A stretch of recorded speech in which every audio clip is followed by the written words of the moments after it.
the Workforce Innovation and Opportunity Act. Staff, the floor is yours. Anybody? Good morning, Council. Thank I'm gonna kick this off and then hand it off to Director Congal from the Workforce Investment Board. But primarily, this is a housekeeping item, and this item is also going to be brought forward to the County Board of Supervisors as well for approval. So this is part of that process. So with that, I'd like to hand it off to Blake. Thank you. Give us your name and address, please, sir. Good morning. Good morning. I'm Blake Congal, 3224 West Tenaya Way, Fresno, 93711. I'm also the Executive Director for the Fresno Regional Workforce Development Board, a joint powers authority between the city and the county of Fresno. What you have before you, in order for our jurisdiction to draw funds down from the United States Department of Labor, it has to do two things. It has to constitute a workforce board with certain members, and you all appoint half of them. The other is that we have to have something called a full-service job center. And in that full-service job center, there are a minimal number of government entities that must be co-located. So what you have before you are the memoranda of understanding with the mandated partners that we must have in our full-service one-stop in order to draw down federal funds. And it goes over the types of services that people provide. If it's the veterans, they're providing service to veterans, AARP to the to senior citizens, and I'd be happy to answer questions about any of the particular MOUs. Very good. Thank you, sir. We'll call you back if we have any questions. Right. Thanks. Next, I'll go out to the public. Is there anyone in the public that wishes to come forward and address this item? Please do so. We'll need your name and address, and you'll have 3 minutes. Seeing none, back to the dais. Screen is clear. Motion to approve by Member Baines. I'll second it. All those in favor? All those opposed? Passes 5-0 with members Olivier and Soria absent. Now we'll get to item 2B. Actions pertain to award of a purchase contract for emergency generators. And this is Public Utilities. Good morning, sir.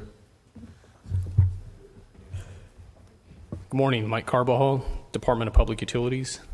This item is a recommendation to award a purchase agreement to Quinn Power Systems for the purchase of an emergency generator and automatic transfer switch to be installed at the Northeast Surface Water Treatment Facility.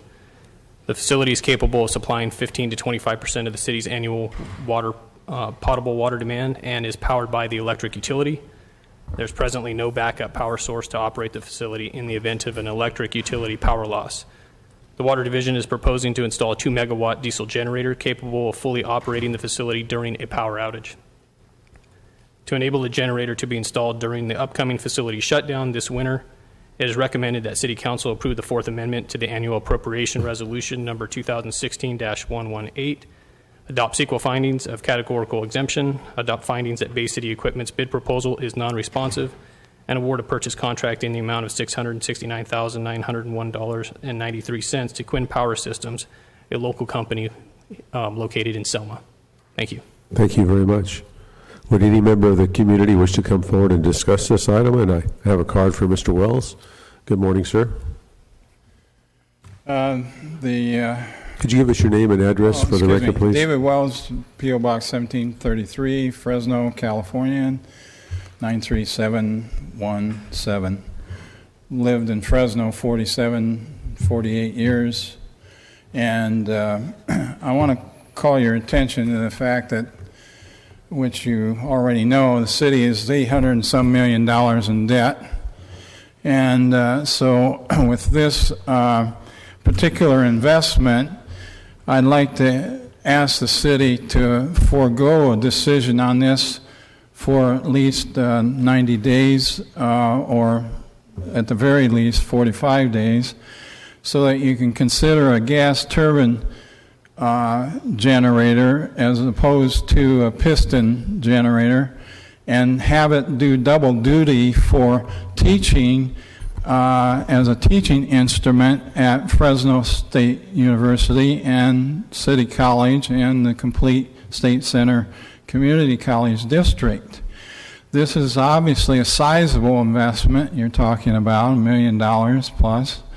And I just noticed it on the agenda yesterday because I'm bringing a guest from Italy who's studying international politics and government and is a member of our household for 3 weeks. And her name's Elisa Conte.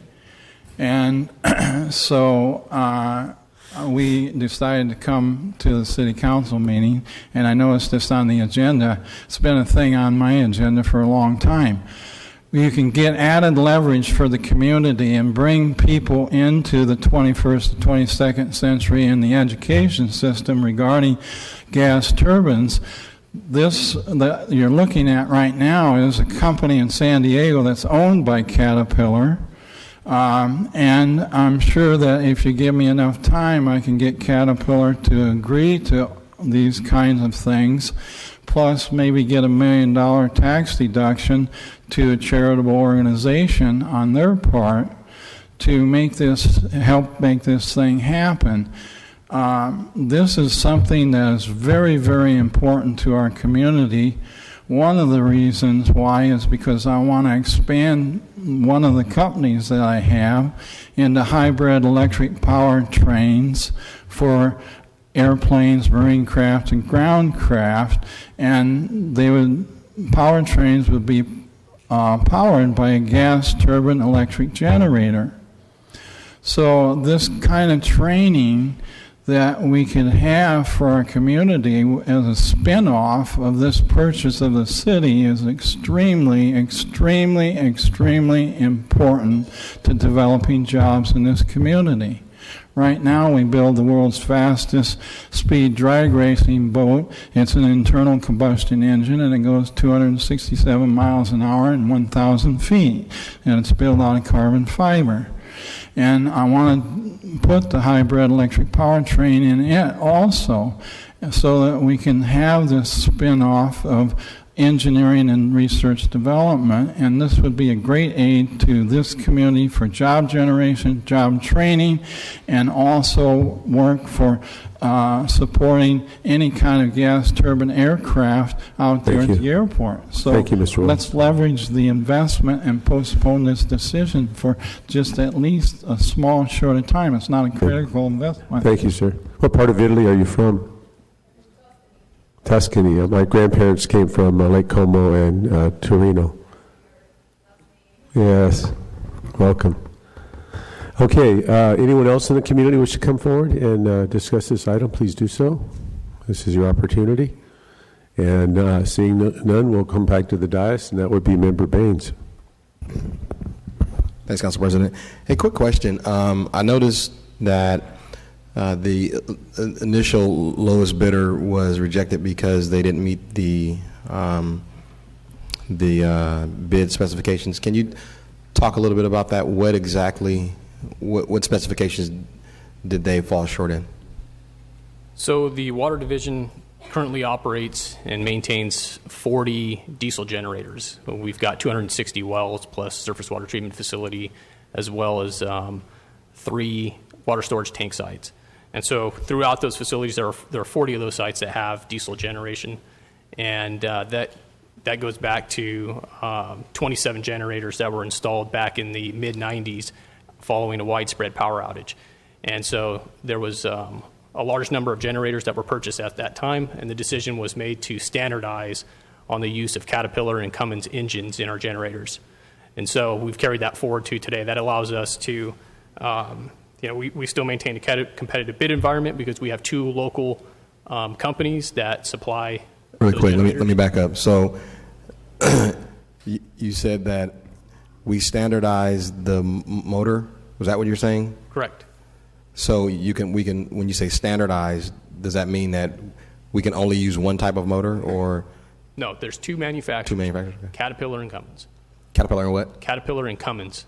Okay. So those are two generator manufacturers, and they also manufacture their engines. So, are there other motor manufacturers? Yeah, there are other generator manufacturers. Generator manufacturers. And So there are generator manufacturers that construct. They will assemble a generator by sourcing an engine and sourcing all the pieces, putting it together, and then selling it as a complete generator. And Caterpillar and Cummins actually manufacture their engines as well as the generator. And so we focused on them. Plus, they have 2 local distributors and service companies here in town. Is there a qualitative difference between the other generator the generator manufacturers? I know we use 2, Caterpillar and the other one, Cummins. Correct. But the other ones that are out there, Yeah, there is a potential qualitative, as part of the decision making, and that's because when you're buying a generator, a large single engine generator, what you're buying is a diesel engine, and so the ability to operate that engine for a long period of time. These are going in at sites that are going to be used for, have a service life for as long as 50 years. We want to put a generator in there and run it as long as we can. So we will want to continue to maintain that generator for decades. And so we've got generators that are well over 20 years old. I get that. So what I'm trying to figure out, though, is the bidder here didn't comply with the bid specifications, and is the reason he didn't comply because he didn't use the right manufacturer? Correct. The engine that the engine manufacturer, right. He did not propose a generator with a Caterpillar or Cummins engine. So I think I have a problem with that, and I'll tell you that I'm not exactly sure unless we're saying that there are qualitative differences between other manufacturers. I'm not sure we want to restrict competition. Are the other manufacturers? Let me see how I want to word this. Are the other manufacturers, are Caterpillar and Cummins the only 2 that are of quality, or are there onion generator manufacturers that have the same type of quality that Caterpillar and Cummins do? There may be other manufacturers that I'm sure produce quality products. The concern is that when we put out a bid, that we don't get a generator that has a motor that won't be supported for a long period of time. Supported by the manufacturer of the engine. So if you have a company and they build a generator and they source, they import a diesel motor from some other manufacturer, and so our ability to maintain, repair, and keep that generator in service is based upon that manufacturer of that engine continually supplying those parts and pieces that we need to keep it in service. And so we have standardized on Cat and Cummins, who have a long history of supplying, of building generators, and have a history of supporting their products for decades. So that's the concern. If we open it wide open, there's no limit as to what diesel engine we're going to get. Right. I know Tommy's going to. Sure. But let me kind of speak to it a little bit. The specifications were very clear that we were looking for a gen set that had 1 or 2 engine systems, Caterpillar or Cummins, and that's because of the standardization. We do this in fleets as well, in solid waste and in transit. You want to have a local firm or a firm that has the ability to maintain across both those platforms, which is why we specified those 2 engines. The low bidder could have very easily provided, since it is a plug and play to some extent, since they're building Cummins and Cat build gen sets as part of their business. There are other companies that just put together the pieces to build a generator. Kind of, you can go buy a Honda lawnmower, but you can also buy a lawnmower with a Honda engine. So we were very clear that we wanted 1 or 2 engines before standardization. This manufacturer, this vendor, could have easily sourced or responded to the bid using one of those 2 platforms, but they chose not to. And so because of standardization... Yeah, and I think, and let me just cut you off, Bruce, I'm not necessarily saying that's really not my issue. My issue is, why are we only limiting it to 2? Are we restricting competition with other generator manufacturers and potentially under other vendors? I mean, is there not? That's my point. Other generator manufacturers could have easily used one of those 2 engine platforms. This particular vendor chose not to bid, even though the specifications were very clear that we were looking for 1 or 2. And we're having this challenge at the wastewater plant right now. We've got Rolls-Royce engines attached to somebody else's generator, and we're not making power right now because both parties are pointing at each other saying, well, it's not my engine, it's not my generator, it's his. And so if we get a product where, and I put anybody's name on it, he made the engine, he made the generator, they bolt together, and I have one phone call to make when it's not working. Otherwise, that's not my engine. My engine's great. Call the generator guy. Well, generator comes out. No, it's not my generator. It's his engine. We didn't want to get into that because when we need service, we want to make one phone call, have him come out and work on. You figure it out whether it's the engine or the generator, but we're not going to start pointing fingers at people. That's the standardization we really wanted, was that one vendor could come in, set his equipment, make it work. And again, the parts and pieces all make it, we can standardize on spare parts and the maintenance and the oils and all those things. But we were really looking for one person, single point of responsibility, because we've got caught. And again, I'm at the wastewater plant right now where people are pointing at, well, it's not my engine, it's his generator, it's not his engine, it's the other part. And so it's just not a position you want to be in. That makes a lot of sense. That ties it together. And just, I'm going to, I know I see another council member has a couple questions, but the other thing I wanted to ask is the gentleman that spoke about the gas turbine, what was he referring to? I'm not familiar with. Yeah, so we are currently going to, again, back to the wastewater plant, we're going to be looking at gas turbines for the wastewater plant. Gas turbine is a great technology if you run it every day. What we're talking about is something that goes to an automatic transfer switch when the power goes out, and then it fires up. It's a backup supply. Right, it's a backup power supply. Yeah. We're going to be looking at gas turbines at the wastewater plant because we're going to run it all the time, every day, and that's how a turbine kind of wants to be run. It wants to be running. This is not that kind of a device. This is a device we'll exercise it once a month.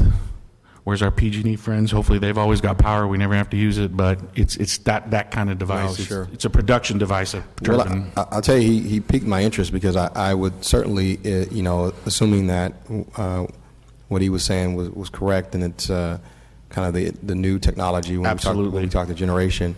I would love to connect that with obviously our college programs here. I think that's an opportunity. It's sometimes, and we're not always on the city side thinking that way. So I appreciate, sir, you asking us to consider that, because that is right. We should certainly be preparing our college students and the workforce for the jobs of the 21st century. So he's spot on with that. And if we're looking at gas turbines for another use, I think there's an opportunity there. Okay, perfect. Thank you. And Tommy, we're already running a couple of gas turbines at the plant, aren't we? At the wastewater plant? Yeah. No, they're not. It's because we're having the compatibility issue with the generator. We have them. We have them. Absolutely, They've just. Yeah, exactly. Okay, so it's not that this is new technology to us. Correct. We've been taking gas off the waste stream at the wastewater plant to operate these turbines for quite some time. But like everything else, they need to be replaced. They just run to the end of their life cycle. Right. Thank you, Tommy. Member Soria. I just wanted to ask a couple more questions along the lines that Councilmember Baines was asking at the end about We've closed public comment. the new technology or the gas turbine.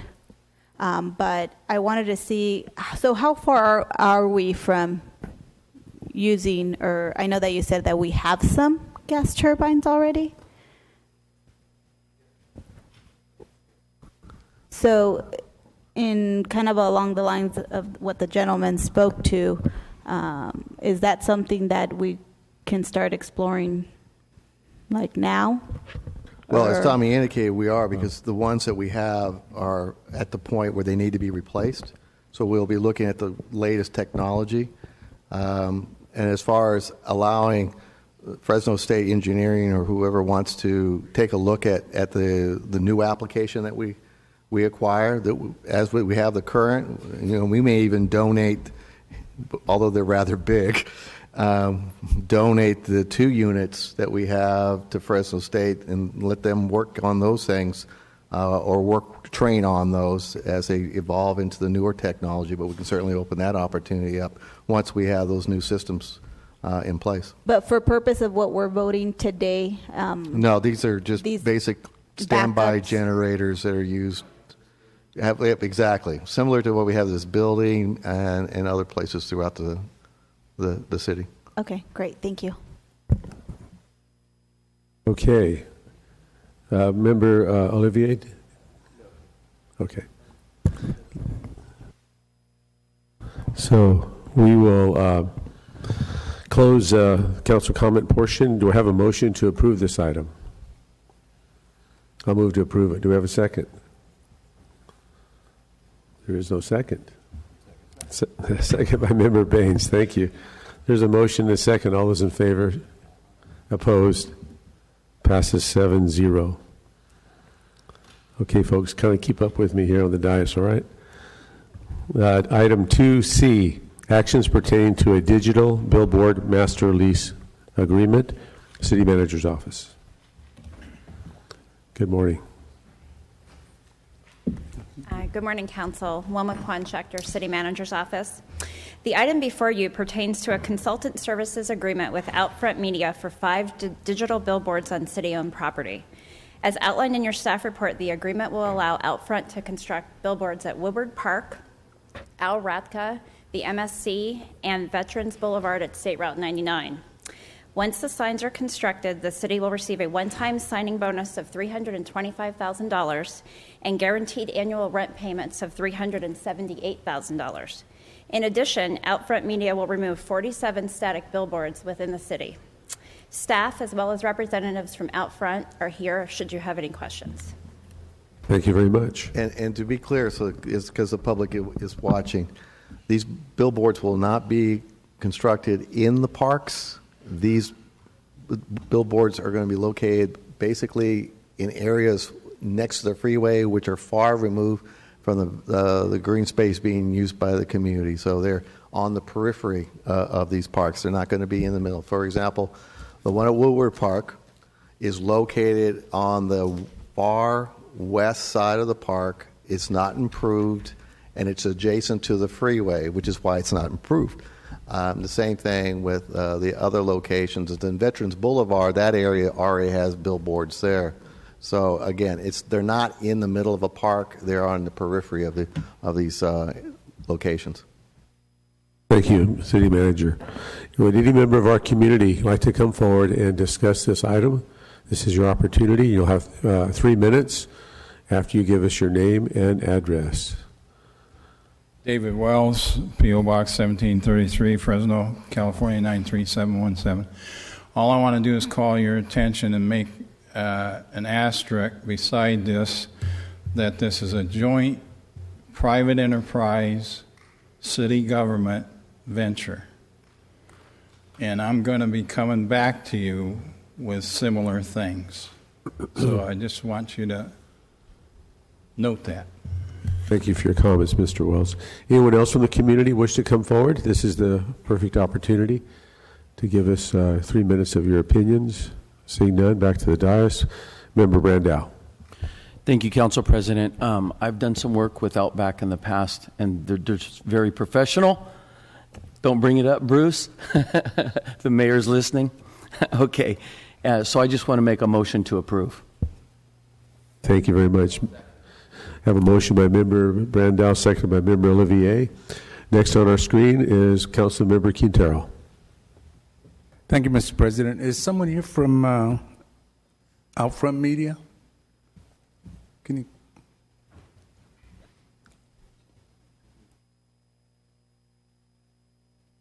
Good morning. Good morning. My name is Trenton Sunterpack. I'm the general manager here for Outfront Media. This is Mark Duran. He's our lease representative. Okay. Can you tell me all the wonderful things you're going to provide the city of Fresno? I think one of the first benefits we're all concerned about is obviously revenue generation for the city of Fresno. As the gentleman pointed out, this is much like a joint venture between Outfront Media and the city of Fresno. We're looking forward to being partners. One of the things that we're really looking forward to is the benefits for our business, obviously, with this new inventory, obviously the diversification of the inventory, and also the removal of some units that kind of have seen their former glory, so we can kind of clean the city up a little bit also. I think Mr. Rudd has pointed out some of the benefits, obviously, from a revenue generation standpoint, and that's just the beginning of one of the benefits, and this is something that will benefit our community for years to come. Okay. And then one of the questions I had in terms of damage or cleanup to any of the frames, the frame itself, like graffiti or a car hits it, what's your turnaround time for getting it fixed? For something like graffiti, the very simple types of maintenance that we are required to maintain on all of our structures, we have very quick turnaround time, usually a day or two, sometimes over a weekend. Some things might run over a weekend. If there is very massive damage to a unit where we need to order materials, maybe it's additionalized steel or perhaps even a new screen, because these will be digital. Some of those parts are manufactured and need to be sent to us, so we would be at the mercy of those manufacturers. On the very top end, for what we understand and our experience with the digital screens, the worst case scenario would be 3 to 4 months turnaround time for those digital screens to be manufactured and shipped. But for the most part, the average type of maintenance that occurs on these types of signs is just a couple-day turnaround. And how often do you have your do you have a person that goes through checking on them to ensure that they don't need any cleanup or repair on the frames? Yes, absolutely. We have a crew right now consists of about 12 individuals. They're always in market checking out our inventory. One of the beautiful things about our inventory and our business is that we're obviously very visible. That's the point. So we're always looking at our inventory. They're on high-trafficked areas, so we're very well aware of when those types of situations arise. As for scheduling some type of maintenance that's schedulized, we do have somebody that will focus on that on a weekly basis, just to make sure that because these are going to be near our parks or on a lot of our city surfaces here, that obviously we want them to look professional, and we want that to reflect Outfront Media, but also our partnership with the city. Would you also, if you don't mind, email each of the council members in whose council district that the sign is in? Because sometimes, whenever there's cleanups or damage or whatever, or graffiti, they call the council member's office. A constituent will call, and then we'll have a number to call you at and let you know as well. Absolutely. So if you don't mind doing that, I think it'd be real helpful for us. And then also the final question I have is, are you responsible for any of the cleanup around the frame, the landscaping or anything? Are you going to provide any of that?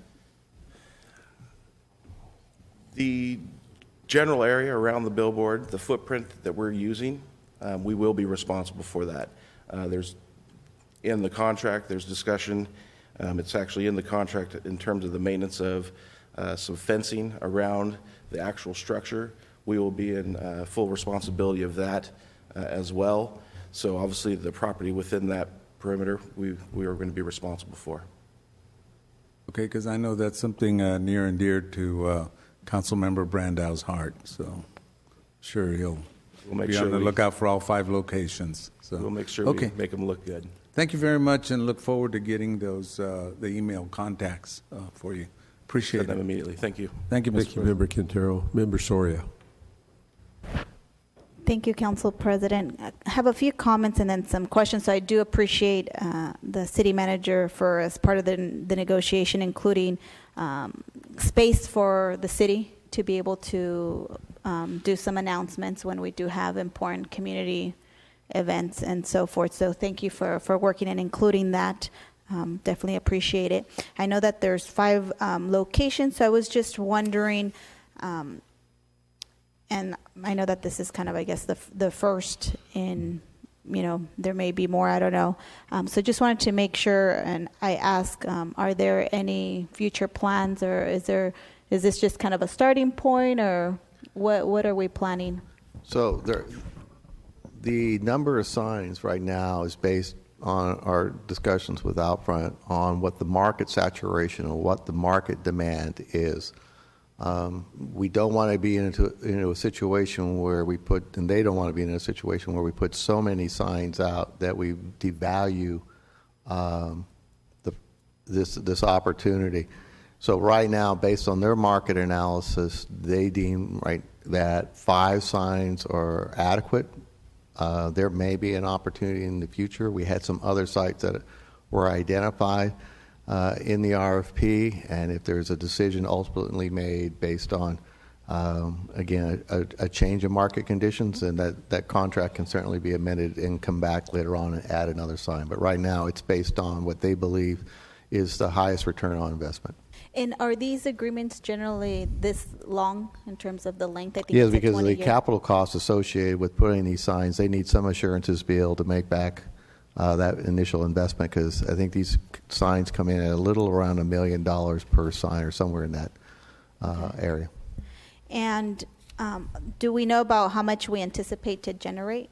As we had indicated, we'll only get into the details, but there's a one-time signing bonus, and then there's an annual revenue based on a minimum guarantee and then a percentage of net gross after they have to pay some commission costs. But it was in our budget, but I can't recall off the top of my head what the numbers exactly were. Yes, council member, the one-time signing bonus is $325,000 once all of the signs are up. Within that year, we'll have a guaranteed annual rent payment of $378,000, and then Exhibit C in your packet has the annual revenue share per sign, the percentage that would come to the city. So after the sign is up and operational for 1 year, we would either have the guaranteed minimum annual rent payment or the annual revenue share, whichever is greater. And Wilma, how much is that minimum guarantee? We didn't. Do you want to estimate how much the revenue would be per sign?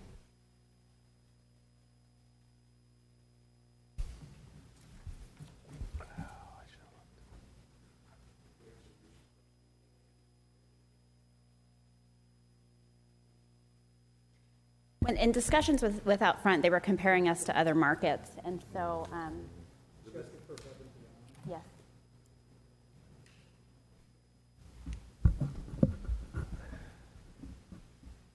It's not in your report because at this point it would be speculating, but in discussions with Outfront, we were just talking about comparing our signs to other similar markets. So that's why we were going with just the minimum annual guarantee, just as, Which is a 378 right, minimum. Minimum. So we could be essentially making in more. essence of in excess of that. Okay. Perfect. And then this monies are all general funds monies? Yes. Correct. Yeah. Okay. And then another question that I had, so I know that there are other existing, the static billboards, I think about 47. Are any of them going to be removed under advertisement contracts or? Pardon me? Are any of these expected to be removed, the existing, just the static ones? There are 47 proposed. They're also listed in the last exhibit in the report, all 47 locations. And again, once the signs are up and operational, then the 47 would come down. Will start coming exactly. down. And so these contracts that are currently in existence with these 47, they've expired, and so we can go ahead and remove them, or? I mean, that's a question for Outfront.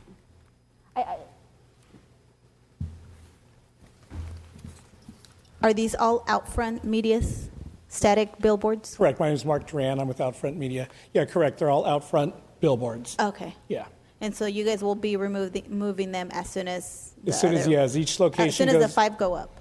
Yes, and the way it is each location goes up, those boards that are listed in the exhibit will come down. Okay. We have them matched. So as you know, as they go down, as we build a board, so many will come down. Okay. And then I had another question regarding, I believe it was in page 10 of the agreement related to the repair or replacing when the digital board is damaged, and it says that you guys would notify the city in writing. What's the time frame of that? Again, it goes back to, as Trenton spoke earlier, depending on what the damage is and how long or what the extent is. To me, that was more in an extreme case if it were to come to that. Okay. And then the last thing that I noticed in the agreement is that you guys wouldn't be required, or you guys aren't requiring Bruce to pay any rent if the premises are, or the billboards are damaged and they have a 90-day window. Is that what I understand from the agreement? And is that typical, I guess, in terms of no rent for that period of time? Is that, I'm assuming you guys have other contracts with other We folks. do. If there is damage, our agreements do allow us to temporarily stop the rent while that repair is made if it is extensive. Normally, that does not happen at all. I've been here 18 years. We haven't done it, so I don't really foresee it happening in this situation. Perfect. I think those were all my questions. I appreciate it. Thank you. City Manager Rudd. Just wanted to follow up. The annual minimum guarantee, it's near the back of the council's item, Exhibit C, is $378,000 a year. Next is Member Brand. City Manager, this is a direct result of the Asset Management Act and the recommendations from the strategic study. Yeah, this is one of the recommendations that came from that effort. And there was I believe, a CBS proposal about 2011 that I think identified, it was like $200,000, and I think it identified some additional sites. Has anything ever been done on those sites? We've used those sites, again, as part of the RFP, and in negotiations with Outfront, I essentially asked if those sites were, if you were given an exclusive agreement and those other sites were not allowed for the use of digital billboards, would the value of this agreement go up? And through a little arm twisting, the answer was yes. So again, it goes back to market demand and trying to prop up the value of these in the current market. So at some point in time, we'll come back and revisit those sites. Give you an example, the convention center was one of the sites that was included in the RFP, and it really didn't trigger any kind of interest from either of the two vendors. Same thing with Roding Park, just did not generate any kind of interest. And this would be on the outside of the park next to 99. But depending on if these things take off and there's a high demand, then we'll certainly come back and look at expanding this contract in the future. Okay, thank you. Could you guys come up? I just want to confirm, so your methodology is probably was based on traffic count. Is that how you value the location? Partially on traffic counts. This digital network, and that's what we're marketing this as, an opportunity to have an entire network. As a single unit, standalone, there's less value. Having a proliferation obviously creates a supply and demand issue that we obviously want to avoid also. So we found that this is a good number of units that the market can function on, and it can be economically viable. The locations chosen, if you'll notice, are all along the highways and freeways around the city, obviously because of the traffic counts, some of that because some of these areas don't have much representation for us now, and there's obviously a high demand for that for our local and national advertisers. So those are all things that we took into consideration when we put this network together. Do you guys also consider like naming rights at facilities, or you're primarily just electronic billboards? We are in the out-of-home business, and we consider pretty much everything out of home. As we have now become Outfront Media, we were formerly CBS Outdoor. We have become a media company, and over the last year, we're looking at a multitude of options to be able to offer our clients for different advertising opportunities. So naming rights and things like that are things that we are considering as a company, yes. Okay, thank you. You're welcome. And I noticed as a follow-up too, back in the 2012 study of the convention center, that the value of naming rights is directly related to the activity at the turnstile, that we have made a lot of progress in bringing more people there. We're actually making money on some of the the co-promotion idea. So I think as time goes by, we can revisit those ideas on naming rights for the convention center. And also, well, if I could remind council, during budget, you gave me direction to work with SMG. We are in the process of entering into agreement for naming rights, a consultant to go out and see if they can generate a naming rights deal. So hopefully, you add all these together, you're probably going to be about $1 million, maybe more. And that's money that's for the general fund that can be used in a lot of different ways. And then just the final comment was on the Asset Management Act. There were other items that were listed as opportunities either for revenue generation or cost reduction. For example, on some of our leases, the best example I can think is the one where we lease on the fire department, where the cost is, I believe, $600,000 a year. We could probably go out and buy a parcel and build it and finance it and have it paid off in 3 or 4 or 5 years and save $500,000 plus a year. Okay? And then also the Muni Yard, there's vacant spaces there, trying to find leasing opportunities to fill in those spaces. I know we have the lease down the street, I think in finance, is unfortunately stuck on a long-term lease. It's about 7,000 square feet. So right now we're looking at construction management, whether or not we can find a better opportunity for that. And then as far as the MSC, thanks to Mr. Escueda, and more importantly, their subcontractor CH2M Hill, we have the buildings at the MSC filled right now, and the tenant is paying $1.40 a square foot pursuant to our facilities assessment audit. So I think as we go forward, I think at least I'd like to see before the year's over, going through that list that they'd recommended and some of the ideas you had, Bruce, to fully implement these ideas to both cost efficiencies and revenue generation to just start making a long-term sustaining funding stream for the general fund, maybe up to a couple $1 million. Has anybody made a motion on this item? We have a motion and a second. Thank you. Thank you. Okay. I have a card here, but public comment has been closed, so I apologize for that. So we have a motion and a second. All those in favor?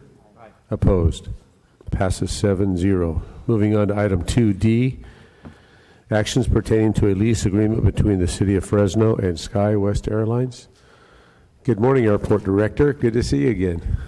Good morning, Council President, Council Kevin Michael, Director of Aviation. We do a lot of things at the airport, a lot of things that the public notices, and we do a lot of things behind the scenes in terms of, we have hundreds of leases, and SkyWest is probably our most valuable lease that we have. It's just behind the scenes that the public really doesn't know about. But for us, this is a big, big deal. I mean, compared to the STEM standard lease I may come to council on periodically. This is big because about a year ago or so, SkyWest decided to construct a new maintenance base in Boise. And we go, okay. And in this base agreement is set to expire next year in 2017. So I said, what's the long-term viability of this base in Fresno? Because of the significant amount of jobs it brings, the revenue stream it brings to the airport, which helps our operation. So myself, along with my assistant director, Dan Weber, made a trip to headquarters. We met briefly with the CEO of SkyWest, and we met with the executive vice president of their maintenance operations, and come to find out that, yes, the Fresno base is still a viable part of their maintenance structure throughout the United States, which was a relief. Not only that, they were interested to find out how it can be modified to accommodate the new generation of regional jets, so which they will be doing at the base. So that was a huge relief. So what we did is we went ahead and negotiated with them over the last 9 months or so a new 10-year plan. And this is a year ahead of when this was going to expire. We just want to stay ahead of this curve. And so this is a huge, huge win, not just for the airport, but for the community in the region to have that base here. 175 skilled jobs that they have. They want to expand their parking lot, so forth and so on. So this is a big deal. I do need to read into the record one typo we discovered in the agreement, so I'm going to go ahead and do that real quickly, and then I'll leave it for questions. Section 6B2, page 6 of the agreement, subsection entitled Construction Costs, currently reads lessor, meaning us, the city, is responsible for the cost of expanding their parking facility. It's a typo. It's a lessee, meaning SkyWest is going to be executing that project. And we already contacted them and go, yeah, it's a typo, so we're going to do a page swap. But I just wanted to read that into the record. So I'm available for any questions. Thank you very much. Appreciate it. Would any member of the community wish to come forward now and comment on this airport SkyWest item? Please do so. It's your opportunity. You have 3 minutes to speak.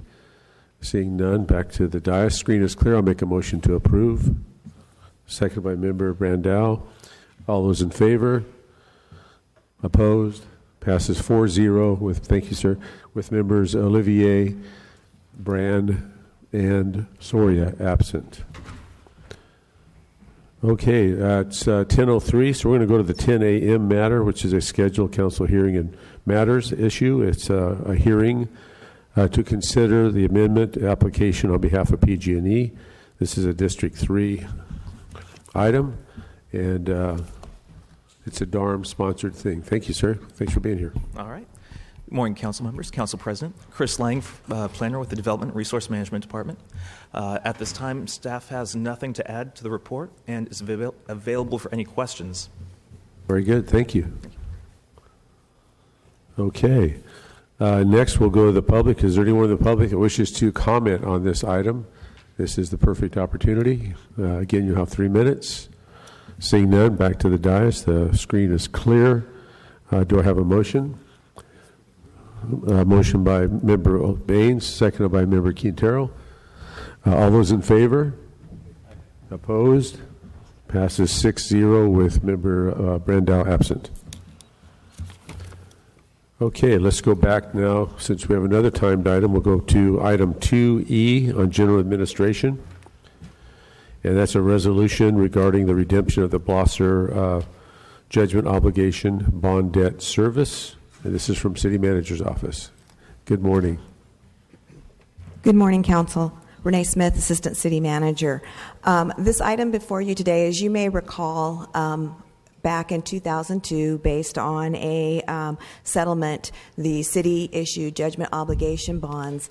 And as a result of that, it really ties up title to the property. And we've been making annual debt service payments on that property. And back in January, we actually entered into an option agreement with Garrix Inc. For them to lease the property and then eventually purchase it once we were able to transfer title.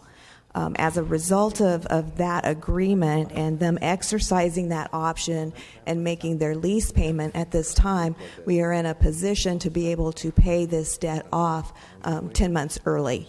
And what that does is that releases the debt as well as allowing us to pass title to the Garrix.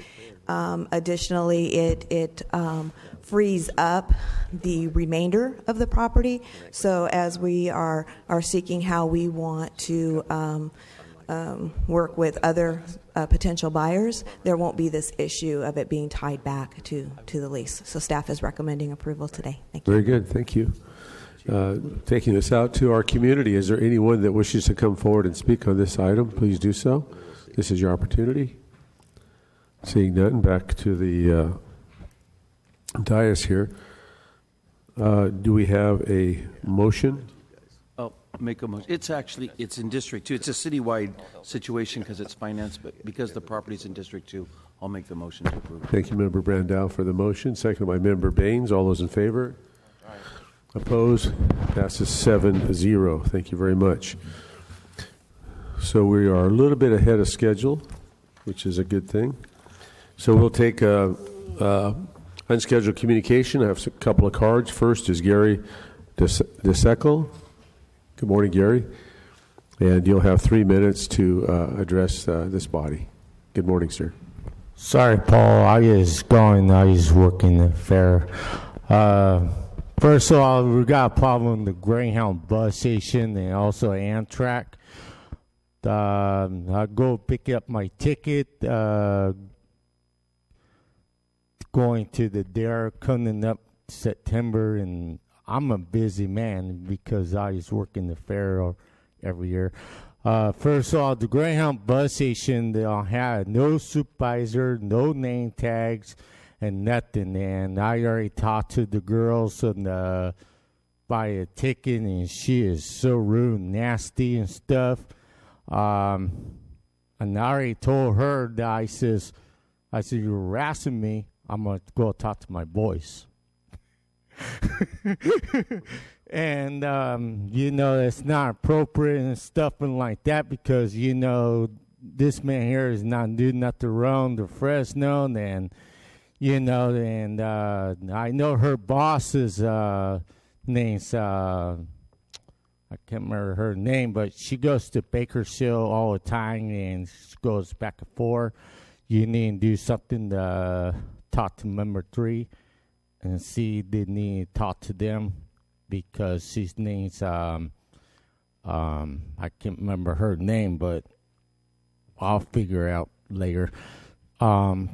Because the Amtrak station is not doing nothing, and also is my mom's just on the train the way back, and waiting for her to get off the train, and they're trying to keep me out for it, and they're not have my ticket. So I'm just waiting for her, and then they're so rude, both of them, so to castrate the Greyhound bus station. So you're going to have to do something about it for me. Thank you. Thank you. Thank you, Gary. All right. Next card I have is Rick Morris. You'll have name and address, please, and then 3 minutes to convey your message to us. Good morning. My name is Rick Morris. I live at 334 East Olive Avenue in Fresno, California. And basically, because of all the tension that's been brewing in the city, I've been keeping a pretty low profile, and I've been praying a lot. And I've been asking the Lord what I should or should not do, and the Lord prompted me to come here and speak to you today about forgiveness. Before I get on the topic of forgiveness, I'd like to give you a little bit of background about myself, and that way you'll understand my perspective of why I'm speaking about this here today.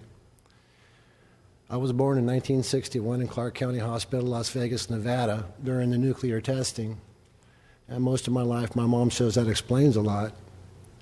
But it didn't explain why I ended up in Cuya Delta Hospital in 2008 addicted to OxyContin.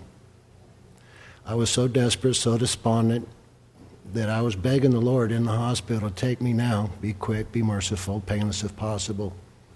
And apparently I was so disruptive that the nurse came and told me that I was upsetting the other patients. At the time, I really didn't care who I was upsetting. And I prayed, and the Lord told me, son, you are welcome home anytime that you're ready. I just don't believe that you're ready yet. I called my bishop. I got a blessing, and it was a very powerful blessing. 4 months later, I came up to Fresno, and I opened Medmar Clinic. Fast forward to recently, the tensions in this city have been building really bad for the longest time. I'm not from Fresno. I've been watching it from Visalia, but most recently, it's been building really bad. And I realized that I am a part of that.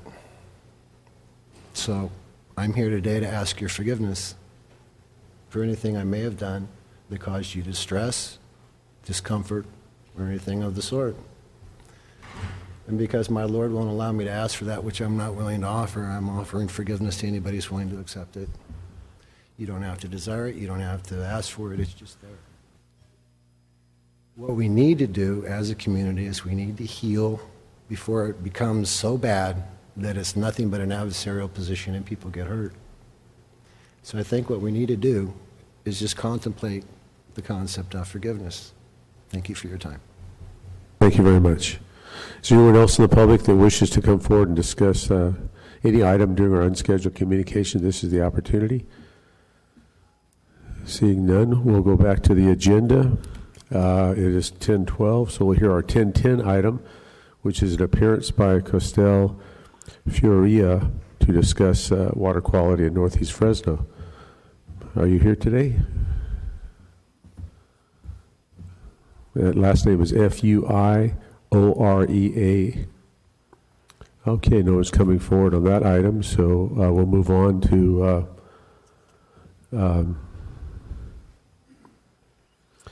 the 10:15 item, so we'll have 3 minutes. Before that occurs, I don't have any jokes. My voice is horrible. I can't dance very well. My leadership skills is it. Yes, sir. 4A, okay. Thank you.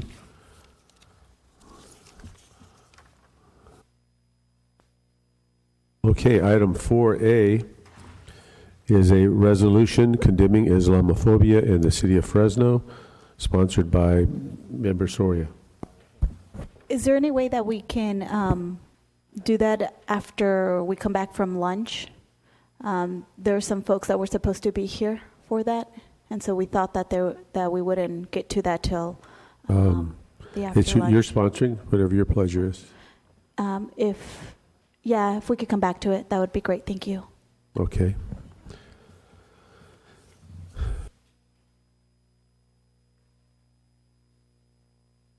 Okay, we have 2 minutes before we can do the next timed item, which is a workshop on the downtown plans and code, and that's sponsored by Dorm. And I see Mr. Zach here, ready to lead us down the path. So please be patient for a minute.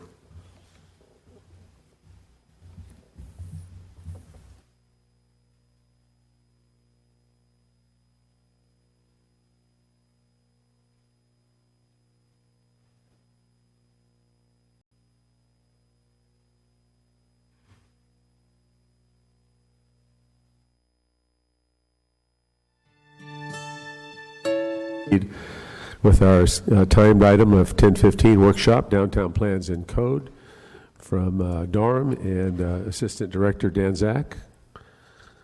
Welcome. Thank you, Mr. Council President. Members of the council, I'm Dan Zach with the DARM department, and I'm very pleased to be able to bring an update to you and do a workshop on the Downtown Plans and Code. So as you all know, we've been working on these documents since about 2010. And so a lot of work was done during the years immediately preceding that, or following that rather. And then the plans were put on pause, and now we're resuming that progress and getting it wrapped up, which we're very excited about. So some folks have wondered, well, there was so much progress made in those first couple of years, and then what happened? So after 2012, there was a big shift to the Fulton Mall project. There was an opportunity to get a Tiger grant, and resources, staff resources needed to be shifted to that, as well as things like BRT. And so, and then it became apparent that the general plan really ought to go first. We ought to think big picture and then narrow down into some of the more precise planning for areas like downtown. So I think in the long run that made a lot of sense, but it was a little bit of a shift. And then we obviously moved on to the development code. And so the downtown plans and code represent the last piece of the puzzle to all of this work we've been doing on modernizing and cleaning up our planning procedures and processes here in the city of Fresno. And so my hope is that not only is it the final piece of the puzzle, but it's really the crown jewel to the good work that we've all been working on together. So a public draft was put out in 2012, and we got a lot of good feedback on that. And then also we've sort of refined the overall vision for the city and the way we've been doing things. And so some changes have been made since the 2012 drafts that you all may have seen. And so I'm just going to talk a little bit about what has changed. So there are two plans associated with this effort. First one is the Fulton Corridor Specific Plan, which focuses on the commercial and mixed-use heart of the urban downtown. And then the Downtown Neighborhoods Community Plan focuses on some of the residential areas immediately adjacent. Lowell, Jefferson, some of the southeast and southwest neighborhoods, Jane Addams neighborhood. And so together, those two plans come up with a vision for what are these areas going to be like when they, in the future, and how are we going to get there? What kind of infrastructure needs do we have? what sort of urban form should they have to really be as prosperous as we'd all like them to be.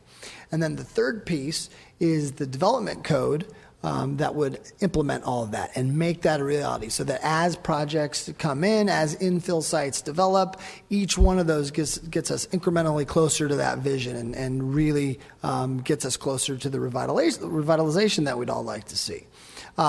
Originally, of the three, this is the one that changed the most since the 2012 version, and that's because we realized once the citywide development code was in place, this really ought to work as part of that bigger citywide development code. Originally, when work was started on this in 2010, we were still working with the 1962 zoning ordinance, and the idea of plugging this contemporary form-based code into that framework didn't make a lot of sense. So they built the downtown development code to stand alone, which was the right way to go in that setting. Now we have this brand new, really great citywide development code that's been thoroughly updated and modernized, and now having something standing separate from that doesn't make sense.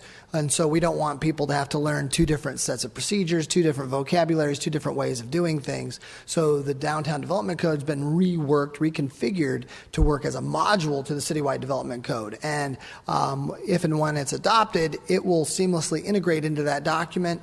And moving forward, it'll just be the downtown section of that citywide code rather than the separate thing that has a separate way of doing things that people have to learn. So we standardized vocabulary and the layout and everything, so that people who have been getting used to the citywide code since we adopted it at the end of last year, it's going to look very familiar to them now. They're going to know how to use it right from day one. So that took quite a bit of work to reconfigure it, but we think it was worth it, so that it's much easier for people to deal with.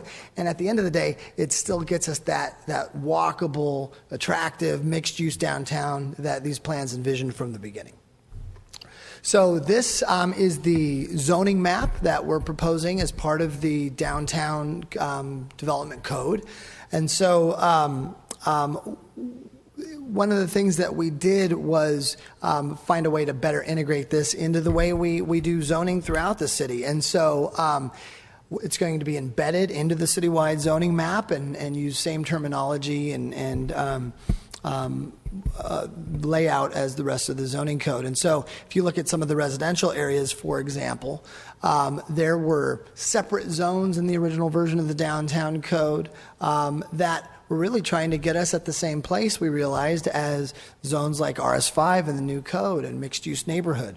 So we went through and translated those areas to zones that we already have in place as of December, so that if you're doing a neat little duplex in the Tower District and you have a good model, and then you want to come into Southwest Fresno here and do the same thing, you're working with the same basic set of rules. You don't have to learn a whole other system.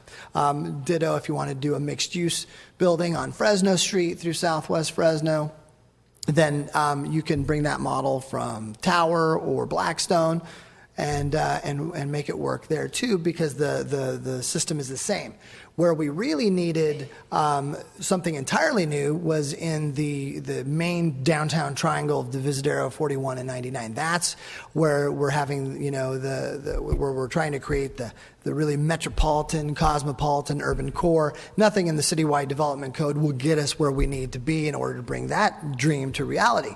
So there are 3 new zone districts in the downtown development code that get us there and take that vision in the 2 plans and create standards to get us to where we want to be. So the first zone is downtown core. And so that's primarily the Fulton Mall and high-speed rail station area. It's the heart of the heart. And so there we're going for 15-story buildings maximum. We want our highest densities to be there. We want that to be the most intense part of the city. The next zone is called Downtown General. This is where we have a lot of civic Hey, uses. Dan, real question. Oh, yeah, sure. Real quick. You said the 15 stories maximum. Uh-huh. Why did we put a maximum? It's a great question. So those height limits were developed in the early days of the plan as they were trying to figure out, and there were a couple of main reasons for that. I'm sure a lot of people agree with me on this. I'd like to see us having a skyline that competes with cities of our size like Pittsburgh and Cincinnati and cities like that. What we realize, though, is what we're dealing with in downtown Fresno right now is, first of all, big geographic scale. We have the main urbanized area of our downtown is comparable to the downtowns of Detroit and a lot of really, really big cities. And yet, a lot of it is empty. So we've projected that we can fit about, or that we can, expect, if we're really successful, about 10,000 residential units, a couple million square feet of office space. And if the original wave of buildings are really big, then there's not going to be enough to go around and enliven all the different corners of downtown. And so what we'd like to propose in this first round of development is, let's get mid-rise really going everywhere and enliven all these blocks that are sleepy right now. And then when we start to get, the hustle and bustle that we're going for, then we can, take a look at getting it up to where we'd all like to see it eventually go. Okay, so this is kind of, so that makes sense. So instead of saying, this is not a forever maximum. This is a right now maximum. Yeah, nothing would make me happier than to bump it up later, and I think we should definitely consider that. Thanks. Yeah. So the second zone is very similar, except it's got a lot of civic uses in there. You have the convention center, city hall, county courthouse, federal courthouse, so on. And so what the code proposes is to, encourage more civic uses there, but also to fill in the spaces in between with mixed-use development and make this more of a neighborhood area also, so it becomes a little bit more multi-purpose in nature, and that would have a 10-story height limit.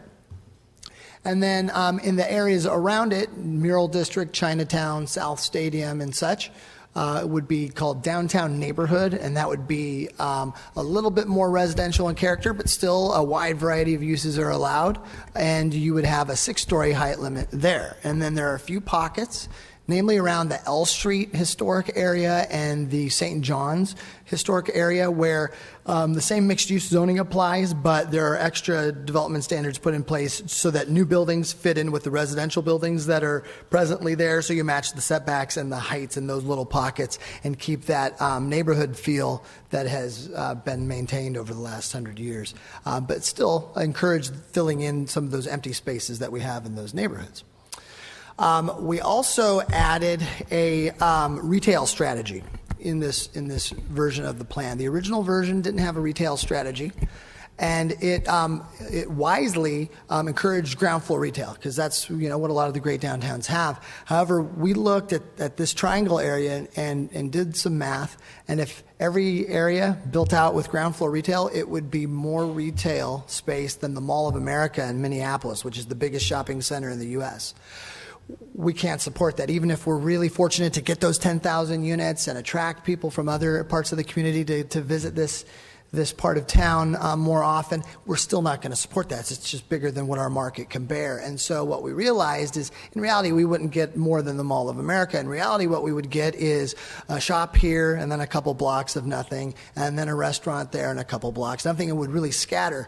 And whether it's a suburban shopping center or an urban downtown, the best retail districts have that critical mass where you have continuous shops and restaurants all together in a pretty tight area. And retail experts will always advise you. I've heard retail experts say if you go more than 50 feet between shops, people aren't walking. They'll go the other way because that gap is unappealing. And so we wanted to really encourage that concentration where it counts for the most. So streets like Fulton and Mariposa and Kern Street, where we have a really good array of restaurants and shops that have gone in recent years, we say, okay, that's where we're going to focus. We're going to require that ground floor retail, and that's the solid black line, those streets. And then the dash streets, we say, okay, it's optional. If retail goes out into those areas too, that's good. We have some of those kinds of businesses in some of these areas. And then the white areas, the white streets, we say, no, we'd actually restrict retail there. You can do a little corner store or a little deli on the corner, but we want to keep those small and encourage the big stuff to come into the Fulton core and some of those other areas where we really get the bang for the buck out of them. And then so that way we can really create a successful retail environment. And then this is another thing over time, perhaps if we're lucky enough to have all these areas bursting at the seams with shops and restaurants and entertainment venues, then maybe this expands too. And so just like the rest of the citywide development code, there's a permitted use table. And so you find your zone, you find your street, and then you figure out if your use is allowed or not.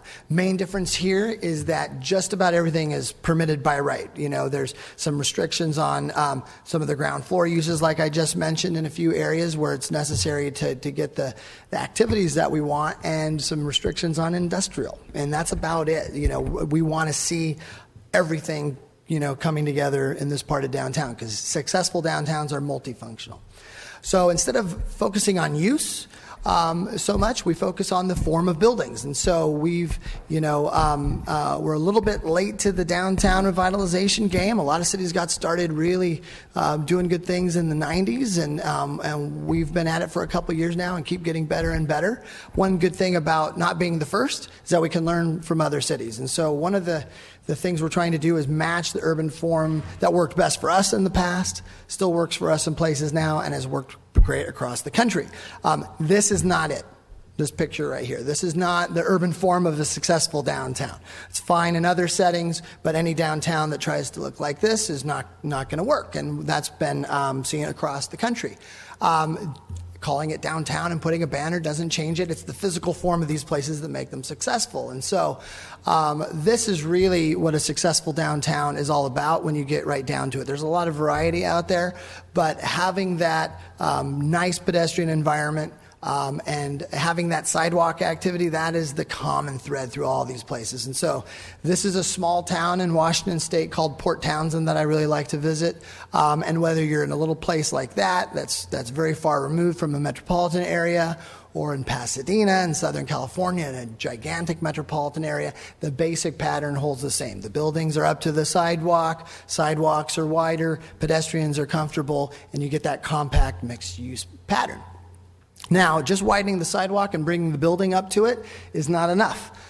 This is actually right around the corner in Pasadena, and as you can see, this block is dead.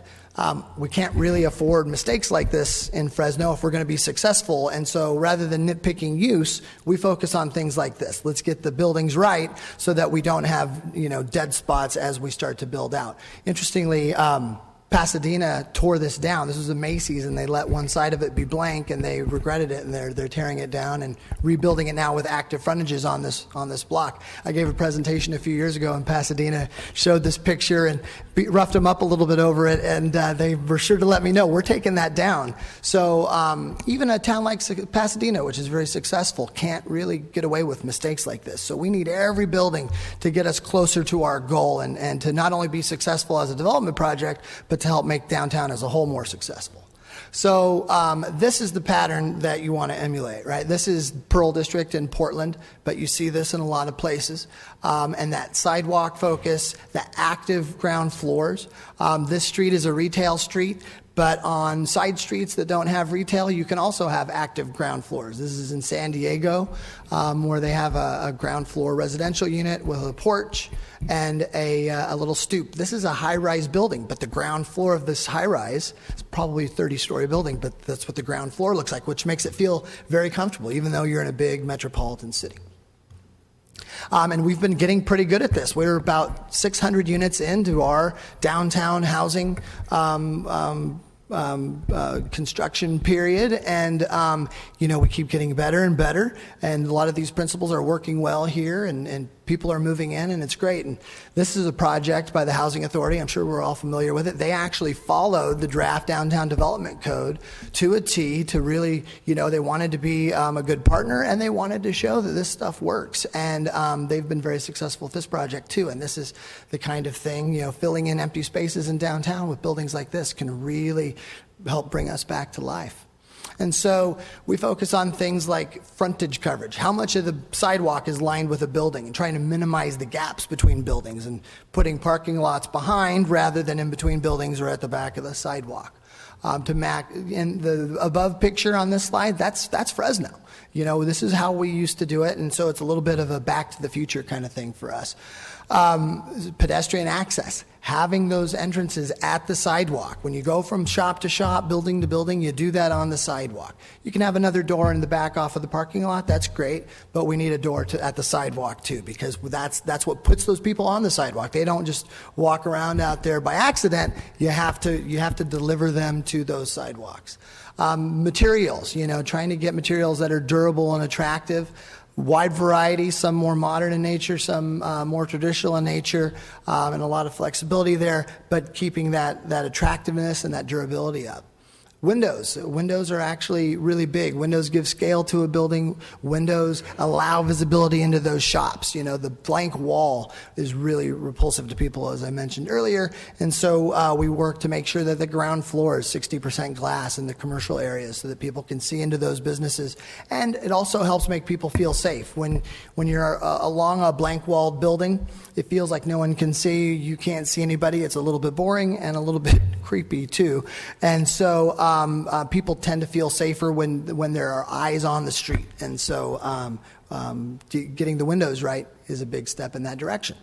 So we've been doing a lot of outreach on these plans and this code to make sure that, one, we're creating something that people really feel good about and that's workable, and two, to get people excited about this and invested in downtown. And so that outreach process began back in 2010, and in the plans we actually have a lot of information about all the different steps we went through, but there was a lot of outreach, and that really was, baked right into the plan. We went out to the community and really baked that in. Since then, since we came back to this plan to get it finished, we have had 5 different workshops. One was with the Downtown Partnership Board. We had 2 more with downtown property owners and business owners and developers. We met with the original steering committees that helped us create these plans to get them up to speed and get any last feedback from them. And then the last one was the most fun. We had an open house at Art Hop a few weeks ago at Frank's Place, and it got a lot of people who were out to have a fun time coming in to see what we were doing and learn more about it and give us some ideas. And it was a great time, and it was neat because people are really excited to see downtown come back, and they like the direction we're going. That was a fun night. So next, what is next? We went out for public comment on July 27th. So we're about halfway through that 45-day period right now. We made the hard copies of all these documents available here at City Hall and at the libraries across the community, also available online. We created a website, fresno.gov/downtown plan, so that people could download it that way if they prefer. We will close the public comment on September 12th, make any final modifications that we need to right after that, and then we're hoping to go to the Planning Commission on October 12th, and if that all goes well, then come back before you on October 20th. And so we're, this is an effort that's been going on for about 6 years now, and we're almost to the finish line. It's very exciting. So that concludes my presentation, and I'm happy to take any questions if there are any. Otherwise, we'll get back to work on this thing and get it back to you as soon as we can, so that you can consider it. Thank you very much, Dan. Good job. Thank you. Appreciate it. First up is Member Brandow.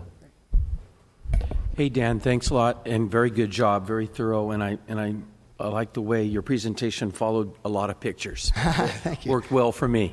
Okay. I like pictures, too.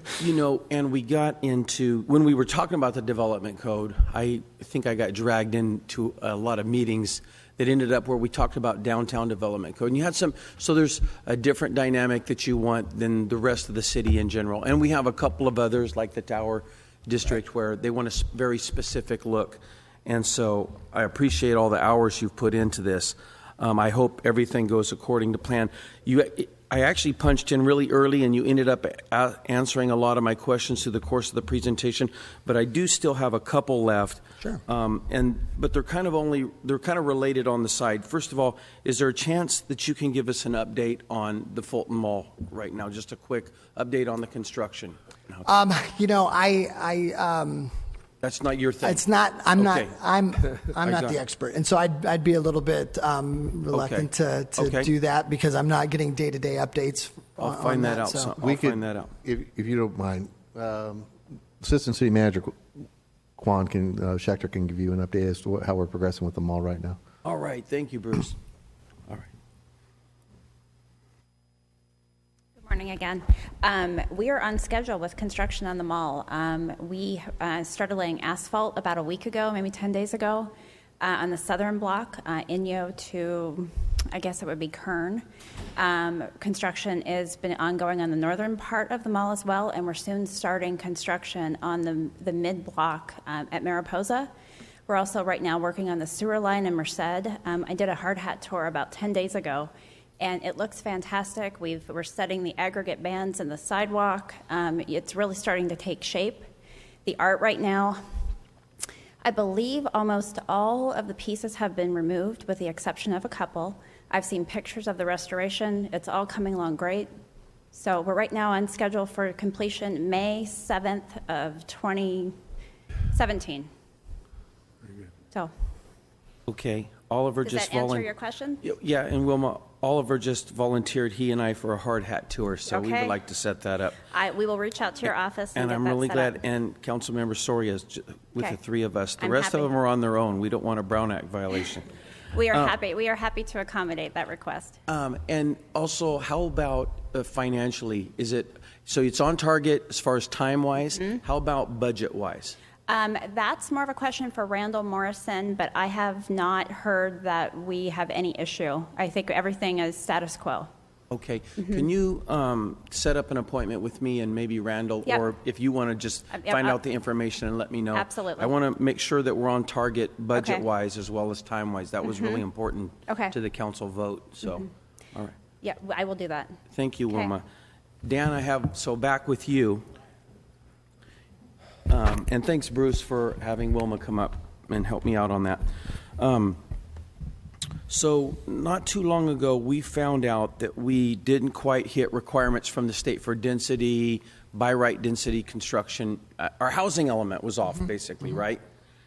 So I had a quick conversation with Jennifer the other day about satisfying the housing elements by right, high density stuff in downtown and along the corridors. Would that, along the transportation corridors, including Shaw, Blackstone, Kings Canyon, would we have to kick up our densities a little bit to meet that housing element standard that the state is telling us that we're a little short on, or is it a different function?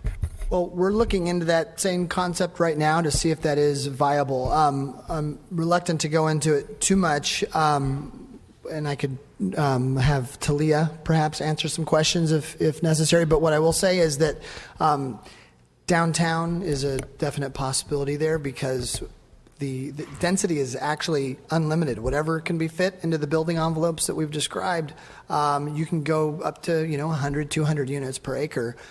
Which I've seen work in buildings these size very easily, and so cool. we're exploring that possibility to see if it's a fit. All right, Talia, do you have anything to add to that? No, just to echo what Dan is saying, we are exploring that possibility with the state, and I'm optimistic that they'll be receptive. We just need to make sure we can draft a program that they can feel comfortable with and identify it as compliant with the state statute, and it's in progress, and we're making meaningful progress. Fantastic, thank you. I like that concept because so far we've had 2 projects come into District 2 that are slightly higher density, and they've got the ability to build them by right, but the neighbors are coming unglued. And so I'd rather shift the burden of the density burden along the areas where we really need and want the density, like what you're talking about, get couple 15-story buildings in there. So I do, again, Dan, appreciate the presentation this morning. That's all from me. Thank you, Councilman. Thank you, Member Brandau. Next is Member Olivier.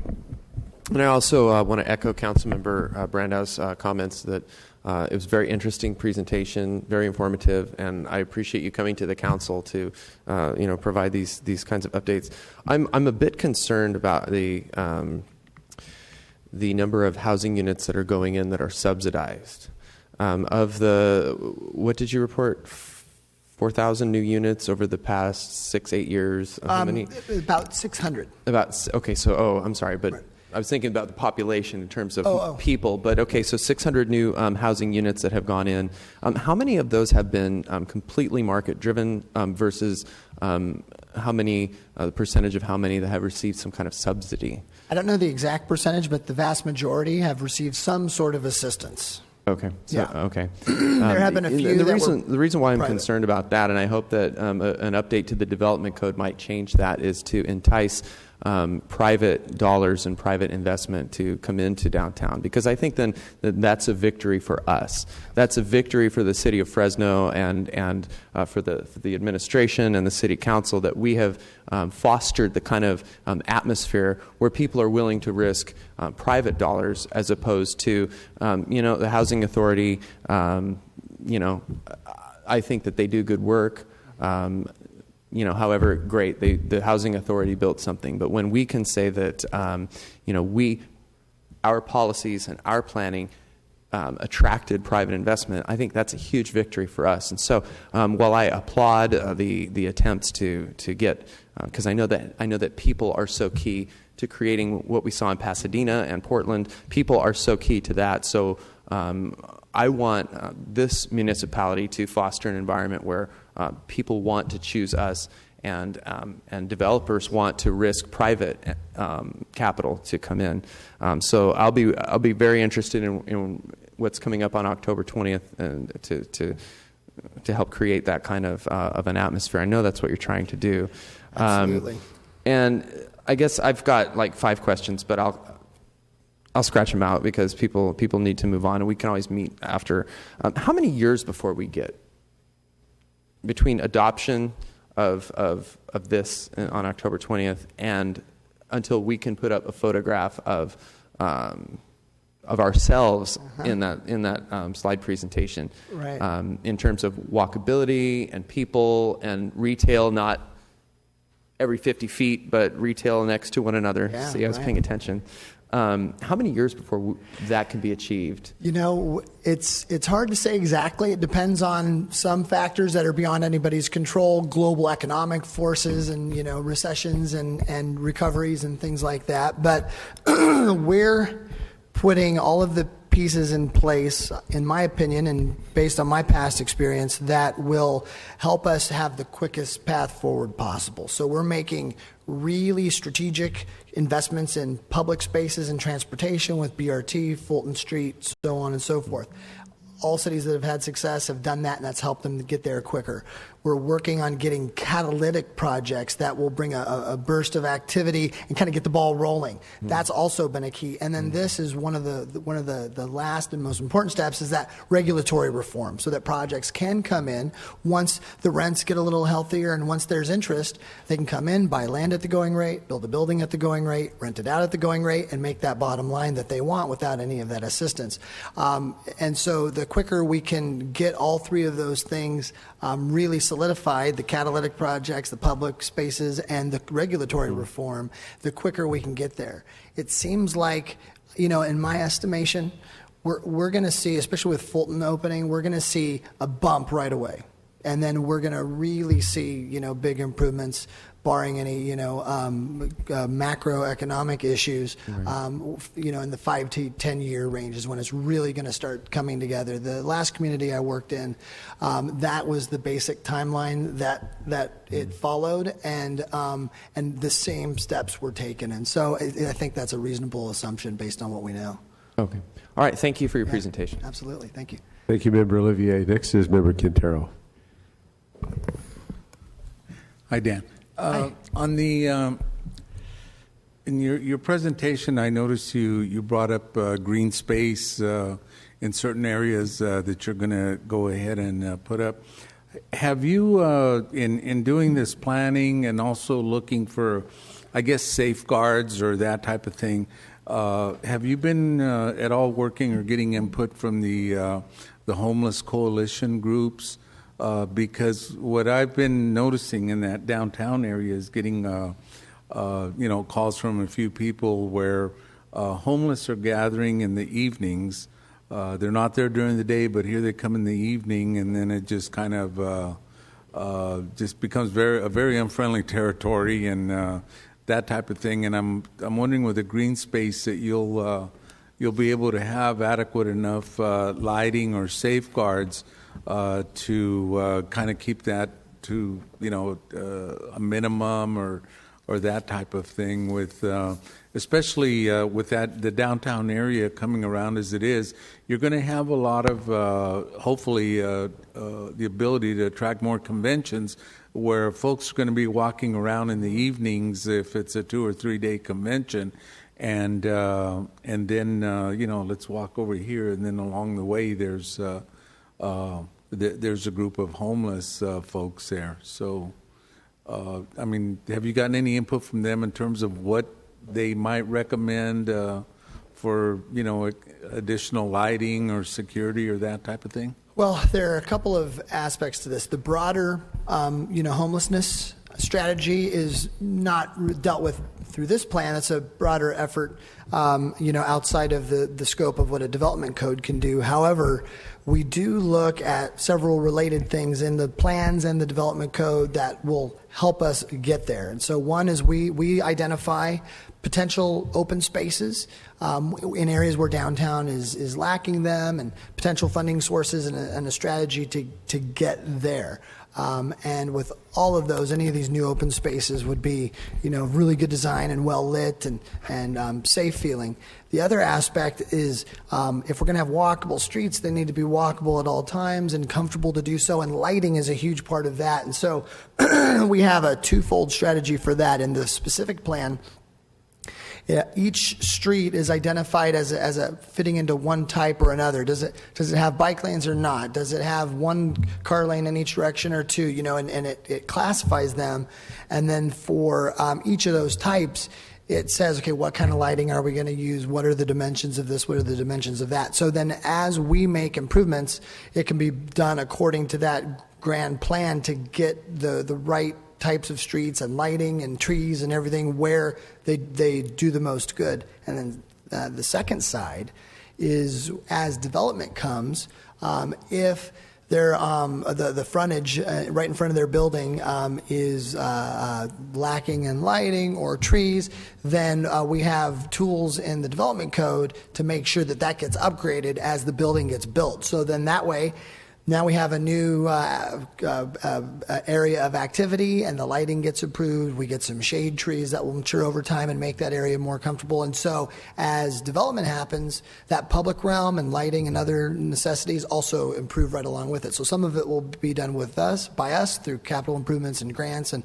then others will come with development. But we definitely have a strategy for improving lighting and other public realm safety kinds of things as we move forward. So you're kind of checking out how other cities have done it and the types of lighting that they're using and security. Yeah, I mean, one of the key things is in the 60s or so, a lot of cities, 50s even, a lot of cities switched over to the kind of Caltrans style Cobra head lights in their downtowns. Mm-hmm.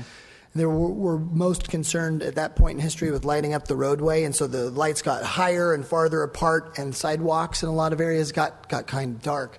So what we propose to get back to in the downtown area in these plans and code is lighting that's lower. Instead of 20, 25 feet high, it's 12 or 14 feet high. They're more closely spaced together so that you get that sidewalk lit up, and you get back to that safe feeling in the evening hours that in some areas is lacking. In some areas we still have those original pedestrian lights still on the ground, and they work really well, and those areas tend to feel nicer at night. And then in other areas we have the Cobra heads, and it gets a little dark, and it's not always comfortable feeling after dark. So we want to incrementally get better on that. Thank you. Thank you, Mr. President. Thank you, Member Quintero. Next is Member Brand. Thank you, Council President. Thank you for the presentation. Just a few comments. Being here 8 years and observations and really seeing a lot of change. From the inception. And then when Jennifer got here, she came in. It was halfway through, but did a good job implementing the general plan and development code and all the other stuff we went through.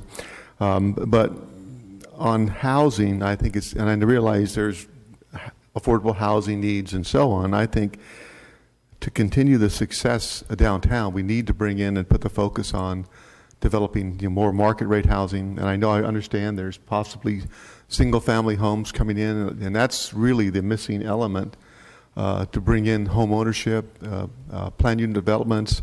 What we had back in 2009, the Neighborhood Stabilization Program was a great program that engaged people that would normally not be home buyers to become home buyers.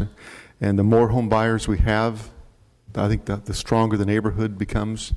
And it's easier as we move forward on the mall and other projects to get that income level, get people there with disposable income that can go to restaurants, go to supermarkets and baseball games and all the the entertainment venues downtown to really, that's the final element. Once you get the people there with the disposable income, I think the retail will follow, and that'll be the three legs, the office, residential, retail, to really put the synergy and really improve the demand side for making downtown a success. So it'll be interesting to see how we do that. Hopefully, I'll be here to actively to follow that up. Thank you. Yeah. Thank you, Member Baines. Thank you, Council President. Really good presentation, Zach. I'm going to join in my colleagues in saying that this was very informative. And I wasn't going to say too much, and then my Councilmember Olivier really inspired me to make some remarks. I heard it. You've been doing that to me lately. You're inspiring me. Yeah, I'm touched. But I wanted to, in one sense, certainly echo Councilmember Olivier's, and as Councilmember Brand said, the idea certainly is to get a market-driven economy in downtown, and all of us are waiting for evidence of that. But I have a little evidence of that, and so Councilmember Olivier is right when he says, we don't want the whole thing to be subsidized, which is true. And when the private dollar is going to start coming in, and I can tell you, just because I represent part of downtown, I think you represent maybe another portion of it, that a lot of private money is coming in, actually. Yeah, and they are they're in the planning stages of really large investment projects. I know the both sides, South Stadium and the North Side have very serious developers and investors in with their own money, considerable amounts of their own money. And what they're doing is they're essentially leveraging their investment on everything we're doing. So because we're opening up the street, that investment that we made kind of encouraged them and inspired them to make their own investment, which, funny enough, I might add, is usually the case with downtowns across the country, as we've seen. So it's typically the case that the municipality will come in first, be the early investors, so to speak, and then the private dollars follow. So I say that because I see that happening here, and if history is of any guide, then we're going in the right direction. So, but you're right, and I think that the council has to make sure, and I'm so glad you brought that up, Councilmember Olivier, because we have to make sure that is always the direction we're going, to making sure it is a market-driven economy, making sure that the public dollars we do invest in there, won't be forever, but will be the catalyst. So I just wanted to echo that and comment on that and agree with you and Councilmember Brand, and also to just kind of show what's happening as well. Thank you. Okay, thank you, Member Baines. The screen is clear. Thank you again for that great presentation. My pleasure. Really appreciated it. Thank you.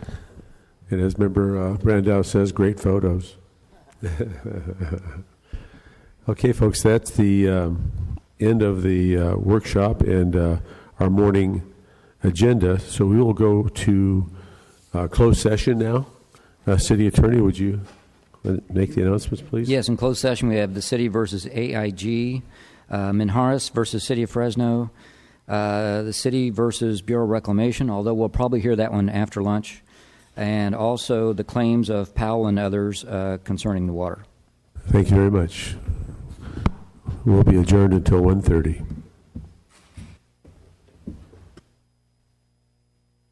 Good afternoon, and welcome to our City Council meeting this August 25th, 2016. So we were here all morning, and now we have the afternoon session.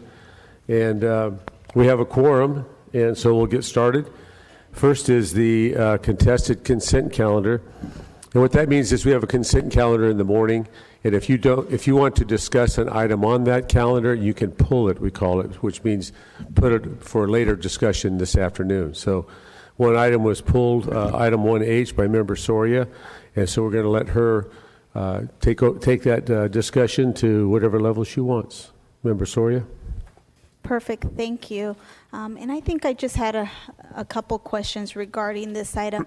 So one, is this item similar to what we did, and maybe Jerry, you could answer, this item similar to what we voted on, was it last council meeting? Yes, ma'am. So it's same the thing? exact same item. It Just has a to go before different- council 3 times. Oh, it's the same item. There's a bill for introduction, then a bill for resolution, and then there's actually a hearing, and Okay. that'll be September 1st. And going back to the staff report, we're anticipating revenues of $613,000. Actually, that was the first year of, if you look at the historic. 649. Yeah, 649, correct. Okay. And that all goes to General fund. Yes. But do we know what, I guess that would be a question for the That would be a city city manager question, See if yes. they could tell us what it covered. But they're not here. So I guess I'll ask them when they get back. Do you have other questions in terms of what are these funds used for? Because they go to the general funds. I was wondering if there's a particular use that they're Council, general fund money goes into a pot that can be used for just about anything. General fund revenue wouldn't necessarily be earmarked for anything in particular. Okay. And I'm not certain that any of this is earmarked for anything particular. Okay. Okay, those were all my questions. I think there was another one of my colleagues that had a couple other questions. Thank you. Okay, next on my screen here is Member Olivier. I guess briefly, could you? I was finishing up correspondence from another issue. Can you briefly go over what the item is? The item is it's to add new haulers to the non-exclusive roll-off franchise. We do this. It's actually called out in the franchise agreement that we can do this once every year, and anyone who applies who meets the requirements can actually join the non-exclusive roll-off franchise. We had 2 applicants, and they're both listed in the attachment. Are there haulers operating this kind of business in our city who are not a part of the franchise? There are not supposed to be. So it's illegal for someone to deliver and pick up roll-off bins unless they're licensed by the city? That's correct. Okay. And if we catch them, we typically give them a notice of violation, something similar to what code enforcement does. And we have actually added people to the non-exclusive roll-off franchise based on the fact that they were caught hauling in town and did not have a permit. So we give them a notice of violation. They then apply, and we've added 2 that I'm aware of that way. In that exact way, yes. Before this came into existence, what was the city's policy toward roll-off haulers? Well, it was just free and unregulated and unbridled capitalism, right? It was.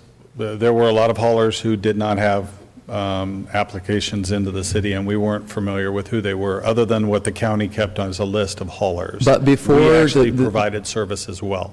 Right, the city is one of the. We're not now, but we were. Not anymore. Yes. Okay. Okay. And thank you. And I don't.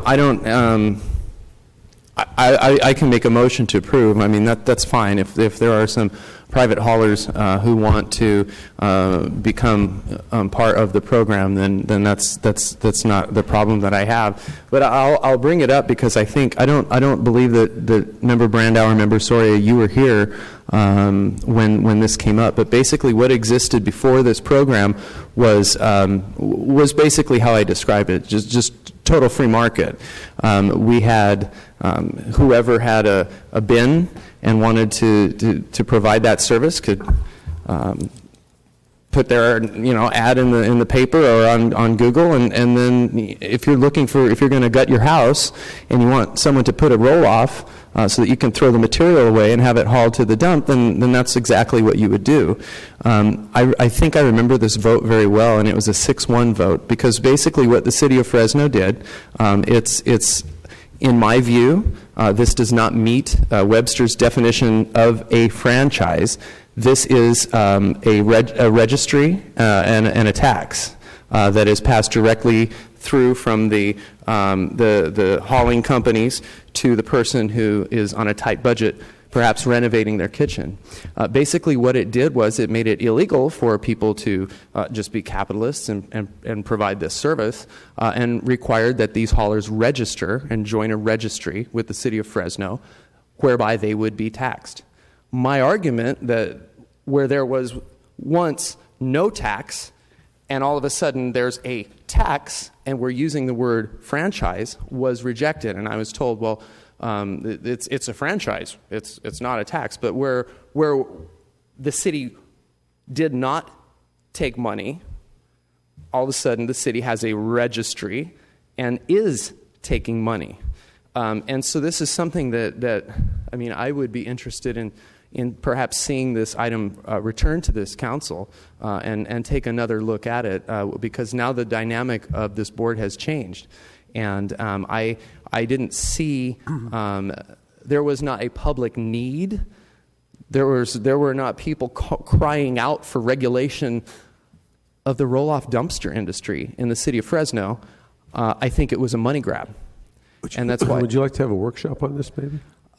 I don't know if a workshop would be necessary, but I think that I'd like to see it come back, and maybe I'll put it on the agenda for it to come back so that we can talk about it with a new dynamic here at the city. Because when a government does something like this, that money doesn't just fall out of the sky and into the city's coffers. The money comes from the person who's clearing their yard or opening up a new business or redoing their kitchen or redoing their home or their roof. They now have to budget to pay us for the privilege of having a dumpster in front of their house to throw their refuse. And so this is an issue that's important to me, so I'm hoping that it's going to come back. But again, I made the motion, let's let them in so that they can be compliant and not operating in the black market for dumpsters. So thank you. Sorry. Thank you. Member Brandow. Thank you, Council President Clint. I totally get the philosophical argument.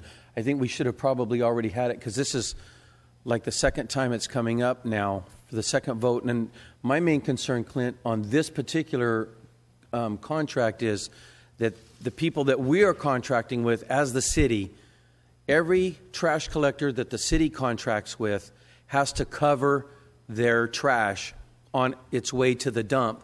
Whereas if you don't contract with the city, you might be out there and you could haul one of these roll-off bins, or you could take your pickup down the freeway, and it's might be illegal for trash to blow out of there, but you can see what's happening on our freeways. So I've got to respect that last week, and I think you were here. Were you here last week?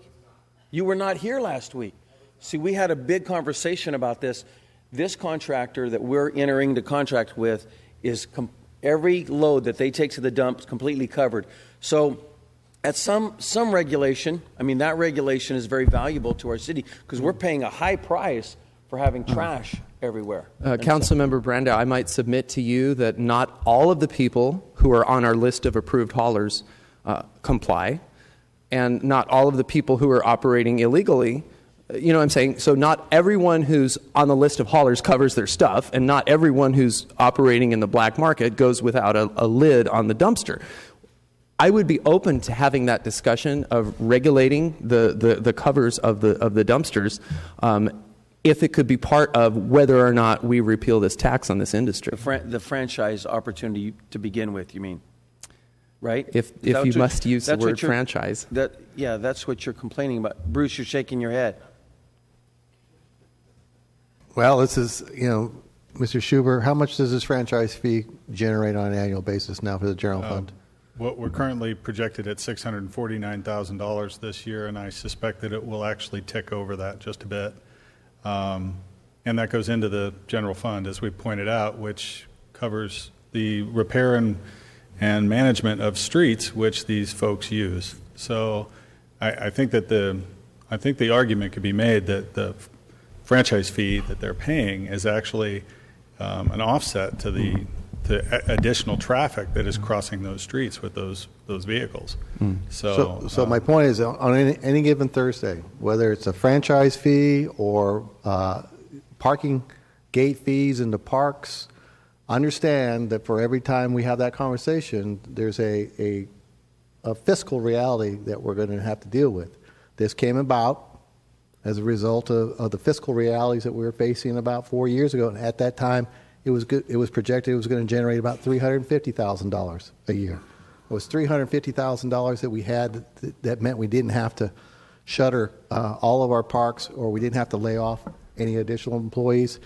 If you want to have a conversation about repealing the franchise fee, in addition to the issues that Councilmember Brandow brought up, the reality is that there'll be a $650,000 to maybe $700,000 hole in the general fund going forward. Well, now, I would just submit to you all that, now that the city, speaking completely philosophically, now that the city is on a fairly solid financial footing, now would be the right time for, as policymakers, for us to return that money to the taxpayer who is ultimately footing that bill.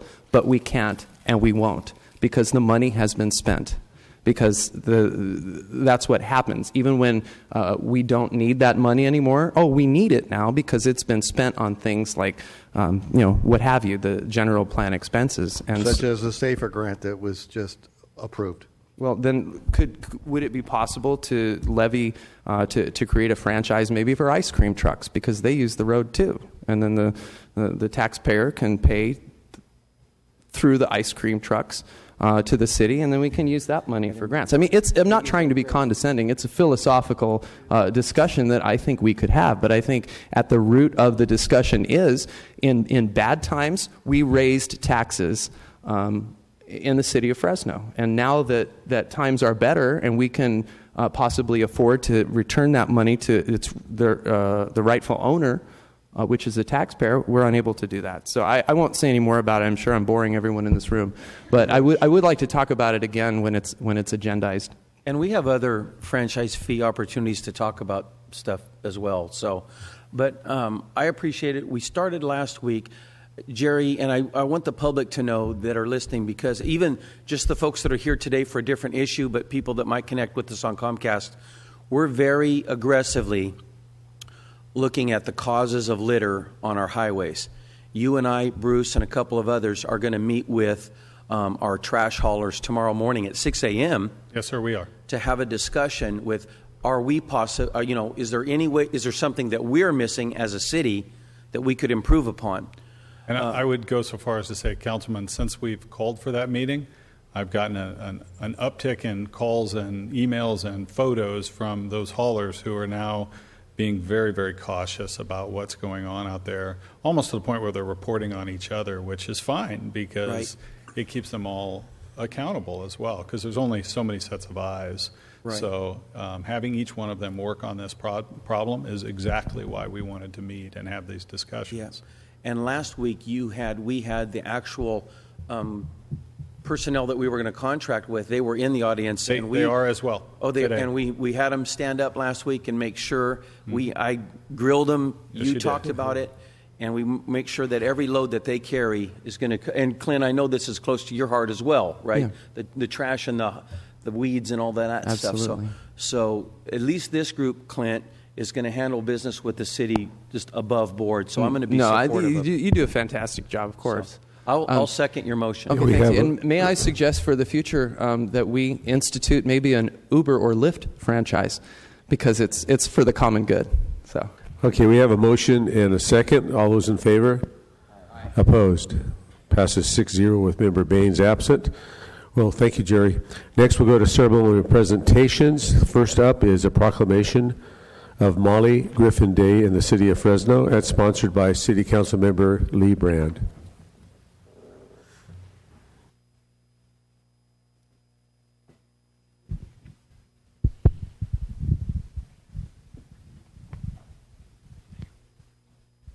You. We're here today to celebrate the life of Molly Griffin. This is Molly Day. She died tragically a year ago by a drunk driver. She's a young woman who had an extraordinary life and a gift for human beings. And I can't possibly put those words in perspective myself. I'm going to ask the parents of Molly to come up and explain the wonderful things your daughter did in her short time here. Thank you, Councilman. Molly grew up here in Fresno. She always showed a very big and a kind heart, almost from the time she was a toddler on. As she grew, she was a volunteer in our children's ministry at our church, and we went on several missions trips to Mexico to help serve the poor down there. And then she took her big-heartedness into her academic career, deciding to become a nurse. She went through our community college system at Fresno City College and Clovis Community College, graduating with honors, and then again from Cal State University Fresno, again with honors, and had become a registered nurse within weeks of her graduation, and was again volunteering in various community events at the time of the accident. City Clerk, would you read the proclamation, please? Whereas since childhood, it was evident that Molly Griffin had a loving and giving heart with a sweet spirit and plenty of ambition.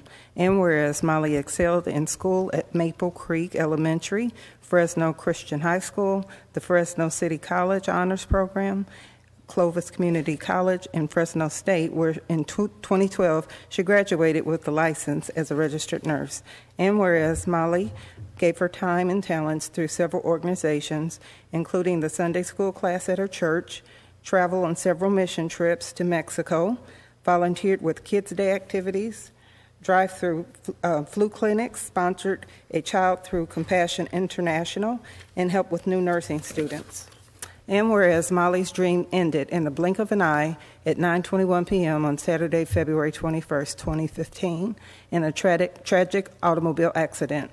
And whereas Molly's death is not only a great loss for the family who loved her, it is also a great loss to the community and those she served.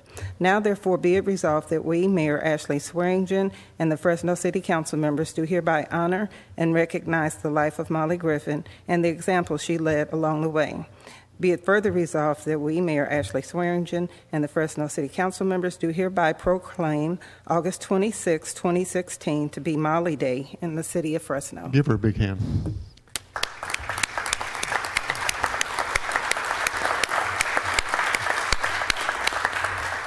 And it's with pleasure and honor that I give you this proclamation as a small measure for the many things she's done, that I hope and pray that her legacy of love will continue on. Thank you. I have one other comment, Councilman. The one part about Molly Day that our family and friends have established is on her birthday, which is tomorrow. We're asking everybody that we know to do a random act of kindness for someone in her memory. And if you're so inclined to share that on social media with the hashtag #LiveLikeMolly. Last year that reached somewhere around 20 states and into Canada and into England, and we're hoping for more this year. Thank you. Thank you. One more time. Give her a hand. Thank you.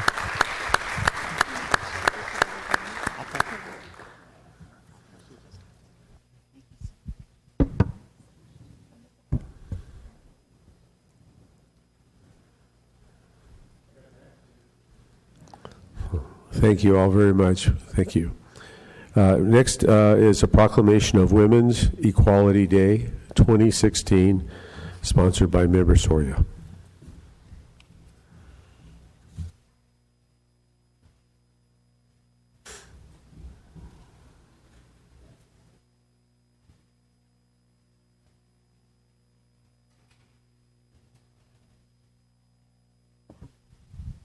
Do you want to come up? So good afternoon, everyone. I am extremely excited to be here. So today, 96 years ago, women were granted the right to vote through the 19th Amendment. So it is very exciting to be here with Terry, who is part of the League of Women Voters. And so we're here to honor this day each year as Women's Equality Day, in which we commemorate the efforts of women and also men who fought for equality and continue to fight for equality, and who have recognized that our fight in terms of equality for women is not over. So we would like to recognize the local work that organizations like the League of Women Voters do every year to ensure that there is equality within our community here in the city of Fresno and throughout the Central Valley. These organizations, like the League of Women Voters, help educate and bring forth solutions to the problems faced by many women throughout our community. And so I would like to personally thank Terry Figgs.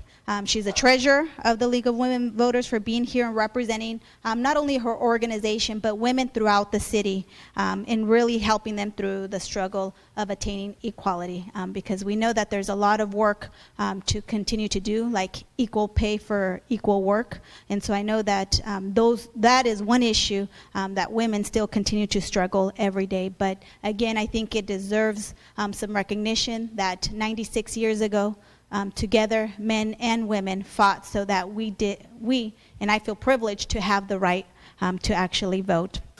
So here, Terry, I will give you this proclamation. So on behalf of us, the City of Fresno, and if you could go ahead, City Clerk, read it for the record. Whereas the women of the United States have not been entitled the full right and privileges, public or private, legal or institutional, which are available to male citizens of the United States. And whereas the women of the United States have united to assure that these rights and privileges are available to all citizens equally, regardless of sex. And whereas the women of the United States have designated August 26, the anniversary date of the certification of the 19th Amendment, as symbol of the continued fight for equal rights. And whereas the women of this century have begun to establish themselves in a more political and higher educational role in the United States and are commended and supported in their efforts. And whereas the organizations and groups that work in the area of voting rights commemorate this day by holding events and seminars in which they address issues and problems currently faced by women in the country. Schools all over the nation take the time to educate students of the difficult and continued journey of women's rights movement. Now, therefore, be it resolved that we, Mayor Ashley Swearingen and the Fresno City Council members, do support August 26th of each year designated as Women's Equality Day in commemoration of the day in 1920 on which women of America were first given the right to vote, and that day in 1970 on which a nationwide demonstration for women's rights took place. And we do hereby proclaim Women's Equality Day as August 26, 2016 in the city of Fresno. Thank you. And I'm going to go ahead and let Terry just say a few words. Thank you. Thank you so much for this recognition. Each year, the League of Women Voters of Fresno gives a Women's Equality Day Award also to honor a Fresno County woman who has led the way towards establishing the equality of women in civic life and workplace, and who upholds the high standards of the League in a leadership role in the areas of government, natural resources, or social policy. This year, we presented the award to Deborah Aikida for her many years of community service, most recently as president of Clovis Community College. So thank you very much again. We do appreciate this recognition. Again, Terry, thank you for all the work that you guys do through the League of Women Voters, and we'll continue to do the hard work to really attain equality for all women. Thank you. Do register to vote and vote in this coming election. It's greatly needed. Thank you. Thank you. Okay, thank you very much. Next is number 4, City Council. 4A, a resolution condemning Islamophobia in the city of Fresno.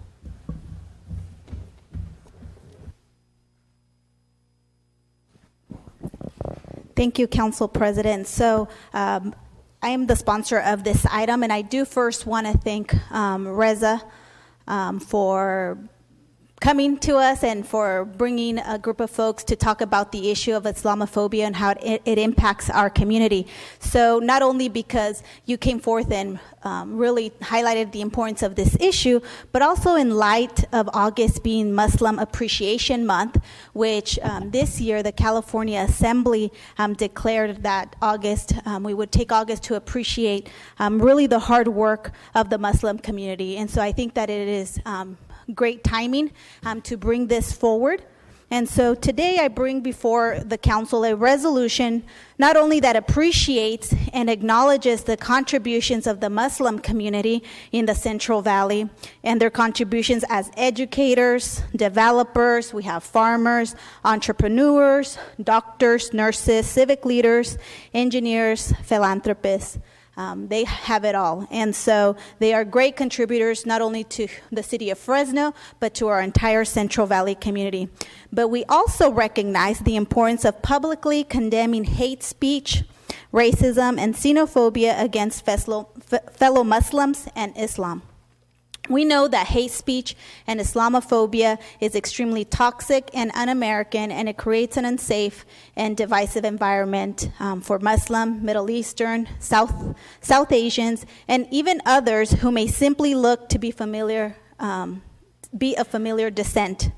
So today, the city of Fresno, with this resolution, really condemns the type of hateful and inflammatory rhetoric and is committed to foster an all-inclusive and safe environment that welcomes and respects all of its residents throughout the city of Fresno, and really showing leadership throughout our Central Valley and our state, that we will embrace diversity, that we condemn any of these types of behavior and hate speech, because it does create divisiveness. And so I'm very proud to be able to introduce this resolution to demonstrate that as a city we are welcoming and that we value the contributions of our Muslim Americans to the city of Fresno.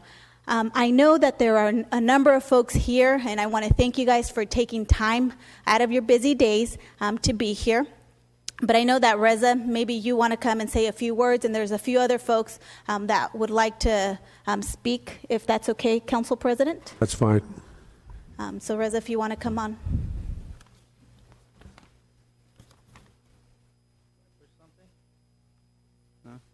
All right. Good evening. Greetings of peace to everyone and everybody who came out today to support. As you said, it is wonderful timing that you guys vote on this today in this month, because this month was declared Muslim Appreciation Month by our state. First of all, I would like to thank Councilmember Esmeralda Soria and Terry Cox for their leadership in this effort and their boldness in standing with marginalized and forgotten communities always. To Council President Capriolio and all council members who took time to meet and share concerns and comments to help refine the language of the resolution, and also for your leadership and your bold leadership, and all city staff. We thank you, and we look to your leadership for a community of Fresno that will eradicate itself of ignorance, hatred, and all else that tears us apart and creates disunity. In addition to the members of the Muslim community who have already taken ownership of their citizenship and their rights to demand justice and expect respect, dignity, and an environment free of hateful acts, I want to specifically thank some organizations that are here today in support of our resolution against hatred, xenophobia, and Islamophobia. So if I could ask you, when I call on your organization, stand up. Let's show the support. How many of us are here to support something like this? First of all, the members of the Central Valley Islamic Council and the general Muslim community, please stand up.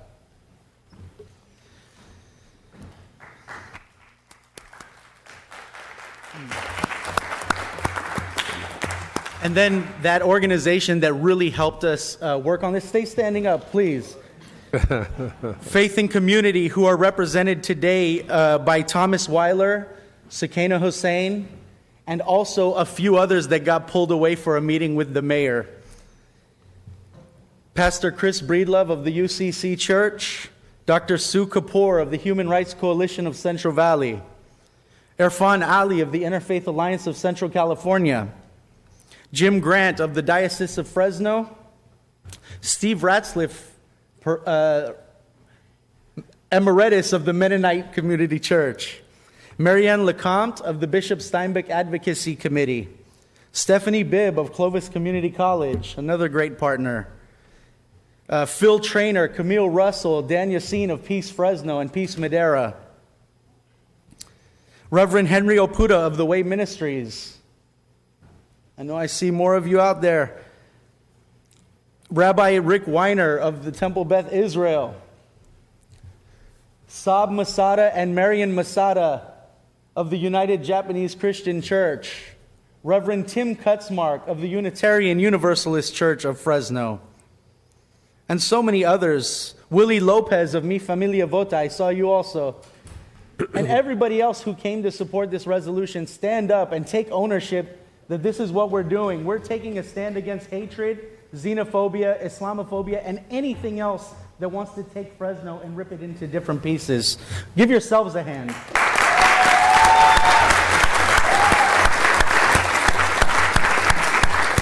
Also, I can't forget to mention now Reverend Bryson White, who was here with us until very recently, until he got called away, who was instrumental in bringing this forward. And to all those who supported the effort but couldn't be here today, the many religious leaders, social justice advocates, civic leaders, educators, and wonderful residents of our beautiful Fresno, thank you all.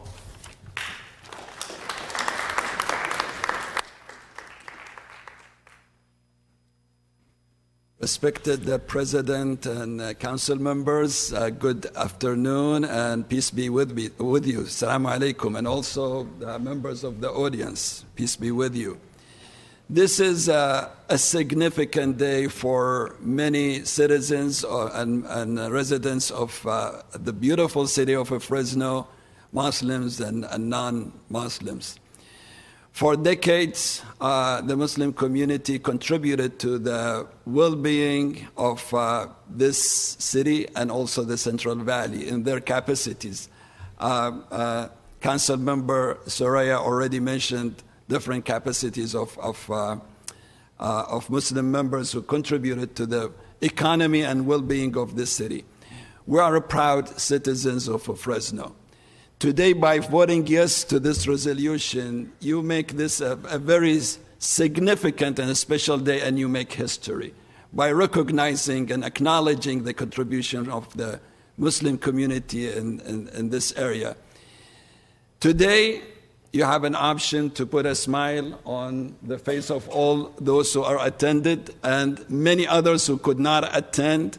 Make them happy for you recognized by your love and respect to the hard work of many of citizens of this town and city. Recognizing them, you put a beautiful smiles on their face. I'm truly thankful for your vote, yes vote today, and especially thankful for Council Member Soraya and for Reza. Thank you very much. God bless you. Thank you very much. Is there anyone else that would like to come forward and address the council? Please, this is an opportunity. And Reza, you're organizing from the front of the room, the back of the room. Okay. Of course. Of course. If they'd like to come forward and be ready to speak, that's fine with us. This is a wonderful occasion for us to be gathered today. Not only is this a resolution condemning xenophobia and Islamophobia in particular, this is an opportunity for us as a city that believe in one another to affirm the beautiful Muslim community that's a part of Fresno. By far, one of the best things about living in Fresno, and I think we would all agree the best commodity we have in Fresno, is the cultural and religious diversity of our people in Fresno. There are about 40, 60 different religions and cultures represented in our beautiful city, And many of our Muslim friends are great contributors to Fresno, working for peace, working for quality of life, working for justice. I've been privileged to pray and worship with the Islamic Cultural Center in Fresno, and we've extended my congregations that have had Imam of the Islamic Cultural Center in Fresno teach in our congregation, and this is the kind of cooperation we need as Fresno. And so for all of my Muslim friends gathered here today, for the Imams gathered here today, thank you on behalf of Fresno. Thank you on behalf of all those here today for all of your many contributions and beautiful gifts of generosity to our community. Thank you, Council, too. Thank you, Esmeralda. Thank you, Council members. Thank you very much. I see our next speaker's on his way up here. Good afternoon. Glad to have you here. Good afternoon. To the honorable council members, all of you, I am Imam Abdul Shahid Muhammad. My pleasure to have this occasion where Fresno has been known as an all-American city. This resolution proves that we all are a family and we understand the need for relationships. We do not exist, nor can we multiply without relationships. We also know that diversity is the nature of the universe. Therefore, diversity is unity. We, as the Muslim community, strive to be contributors, strive to be people of faith, as well as productive citizens in the various capacities that we all live in the city and work to make Fresno a better place.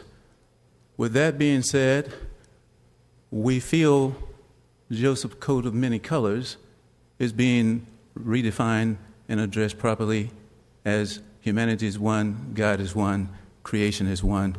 We appreciate your support, and we ask that you be with us on this occasion for the most positive results. Thank you much. Thank you, sir. Appreciate that. Good afternoon, Reverend.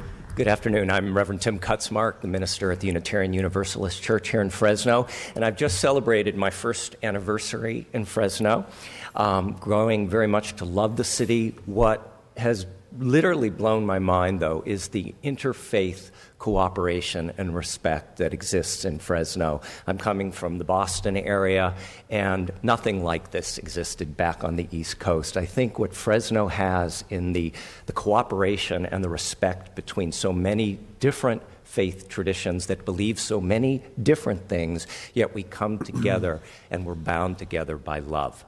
And so the vote today is a reaffirmation of what is one extraordinary thing about Fresno, and that is the love that binds us all together, no matter our faith. Please vote yes. Thank you very much. I would like to ask my dear friend and brother Jimmy Grant to come forward, because we have a great relationship between the Muslim and the Catholic community. So I would like him to also to say a few words. Thank you. Very good. Thank you. Welcome. Thank you. City Council members, one person who would have loved to have been here is Bishop Armando Ochoa. One reason, because he's going to be celebrated by the Muslim American Chaplains Association with their annual award for what he does in ministry in the prisons, and it is the group of Muslim chaplains that are thanking him for his tremendous commitment to the incarcerated here in the Valley. Bishop has often been at celebrations at the Islamic Center, following the tradition of Bishop John Steinbach, a good friend of the Islamic Cultural Center of Fresno.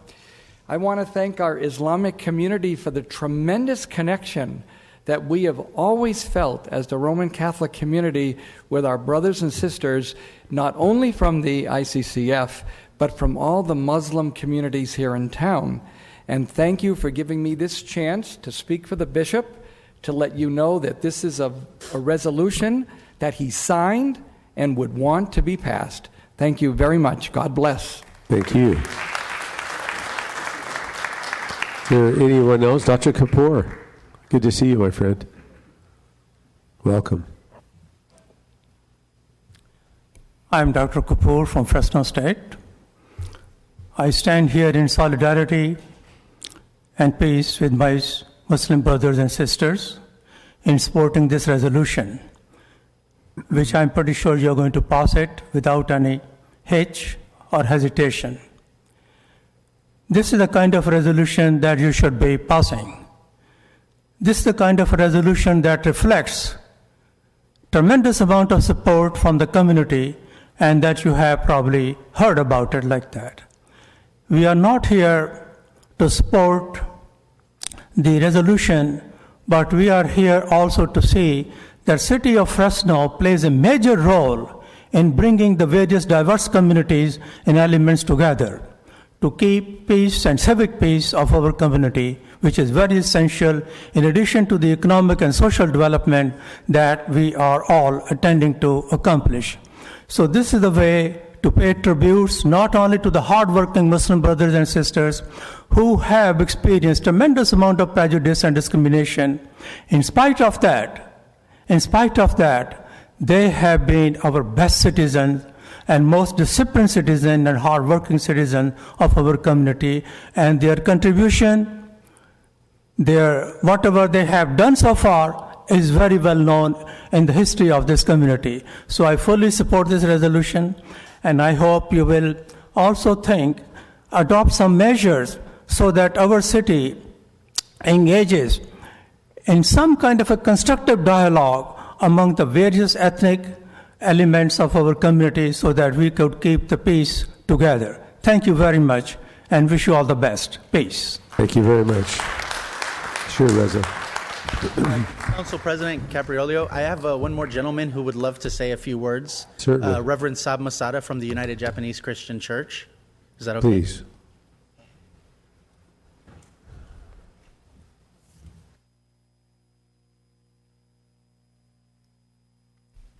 Thank you for this opportunity to speak to the council.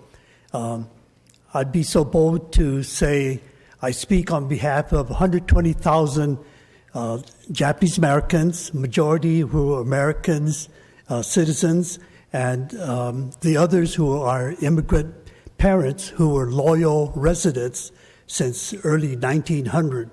In 1942, because of the terror of war and of hysteria of war, we were incarcerated in America's 10 concentration camps.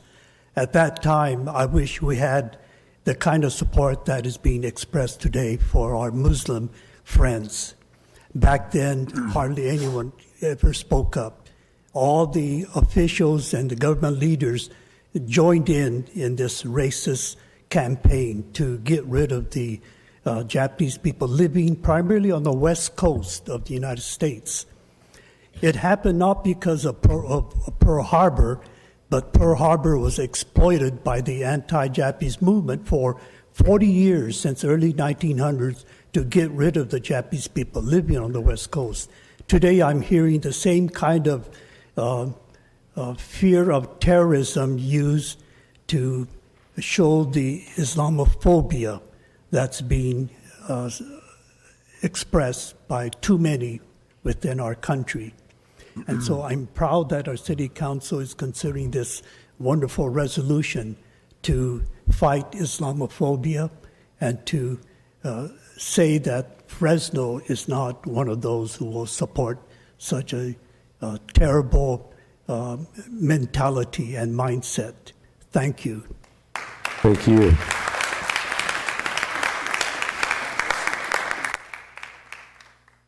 Okay, I just wanted to add my thanks for being here, and specifically want to thank the Islamic Culture Center in my district for all the good work they do with the university and the citizens in that deprived, poor area. So thank you guys again for all you do for the city and my District 4. So with that in mind, do we have a motion? Yeah. Motion by Member Soria, seconded by Member Baines. All those, we'll take electronic vote. Perfect. So you'll see it on the screen. Did you want to say something? I think that there's a few of the members that wanted to make comments before the vote. Okay, Member Baines, thank you. Okay. And I'll be brief. I think everything that everything that can be said has been said, but as often they say that, but it just hasn't been said by me yet. No, in all honesty, I think this is going to be a very proud moment for the city of Fresno and its residents and this council. I want to thank my friend and colleague, Councilmember Soria, for bringing this forward. I certainly want to thank Reza for meeting with us and explaining the necessity of this type of symbolic action. A lot of times we know these are symbolic in nature, but symbolism matters, and I don't think that that should be lost. And so I understand the symbolism that this is about. I am fully supportive of it. We are a diverse community, not just by race and ethnicities, but also by faith. I think it's wonderful that we have so many faith traditions here standing with the Muslim community today. So you can also count the city council member to be standing with the Muslim community today. Thank you again, Councilmember Soria, and thank you to all of you who worked really hard to get to this point. Thank you, Member Baines. Next we'll have Member Brand. I just wanted to say a few words, and I've met with many people out there. We've worked together, and you guys have supported me in things I've done. But I want to make a brief statement to put things in perspective. And all the words that are spoken today will be but whispers in the wind many years from now. Is what every person holds in their heart that is a true measure of their love of their fellow man. And my hope, my prayer, is that this heart will be passed on to their children, their grandchildren, and for many generations to come. And that mankind will always seek to find the better natures of the better angels of their nature. And I'm going to thank everybody for coming. Be proud to support your resolution. Thank you. Thank you very much. Now the screen is clear, so we'll do an electronic vote. So everyone get your cameras ready. And if you support this resolution, it's a yes vote. If you oppose it, it's a no vote. So let's vote.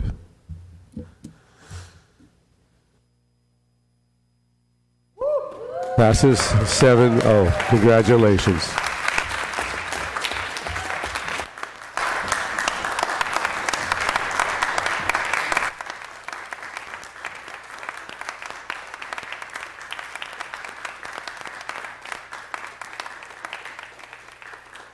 Again, congratulations and thank you for being here. We really appreciate it. Just in thanks, I would like to say in our city, like everybody's been saying, hatred has no place. Bigotry needs to be eradicated. Disunity and enmity have to be eliminated. And then justice will reign.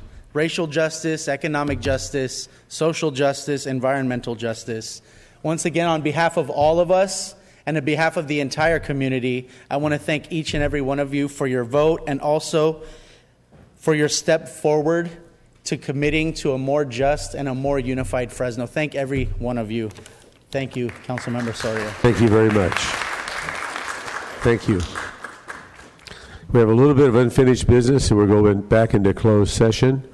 City Attorney, is there an announcement for a closed session? We are returning to closed session. We already made the announcement. We may have an announcement after closed session. Thank you. Thank you very much.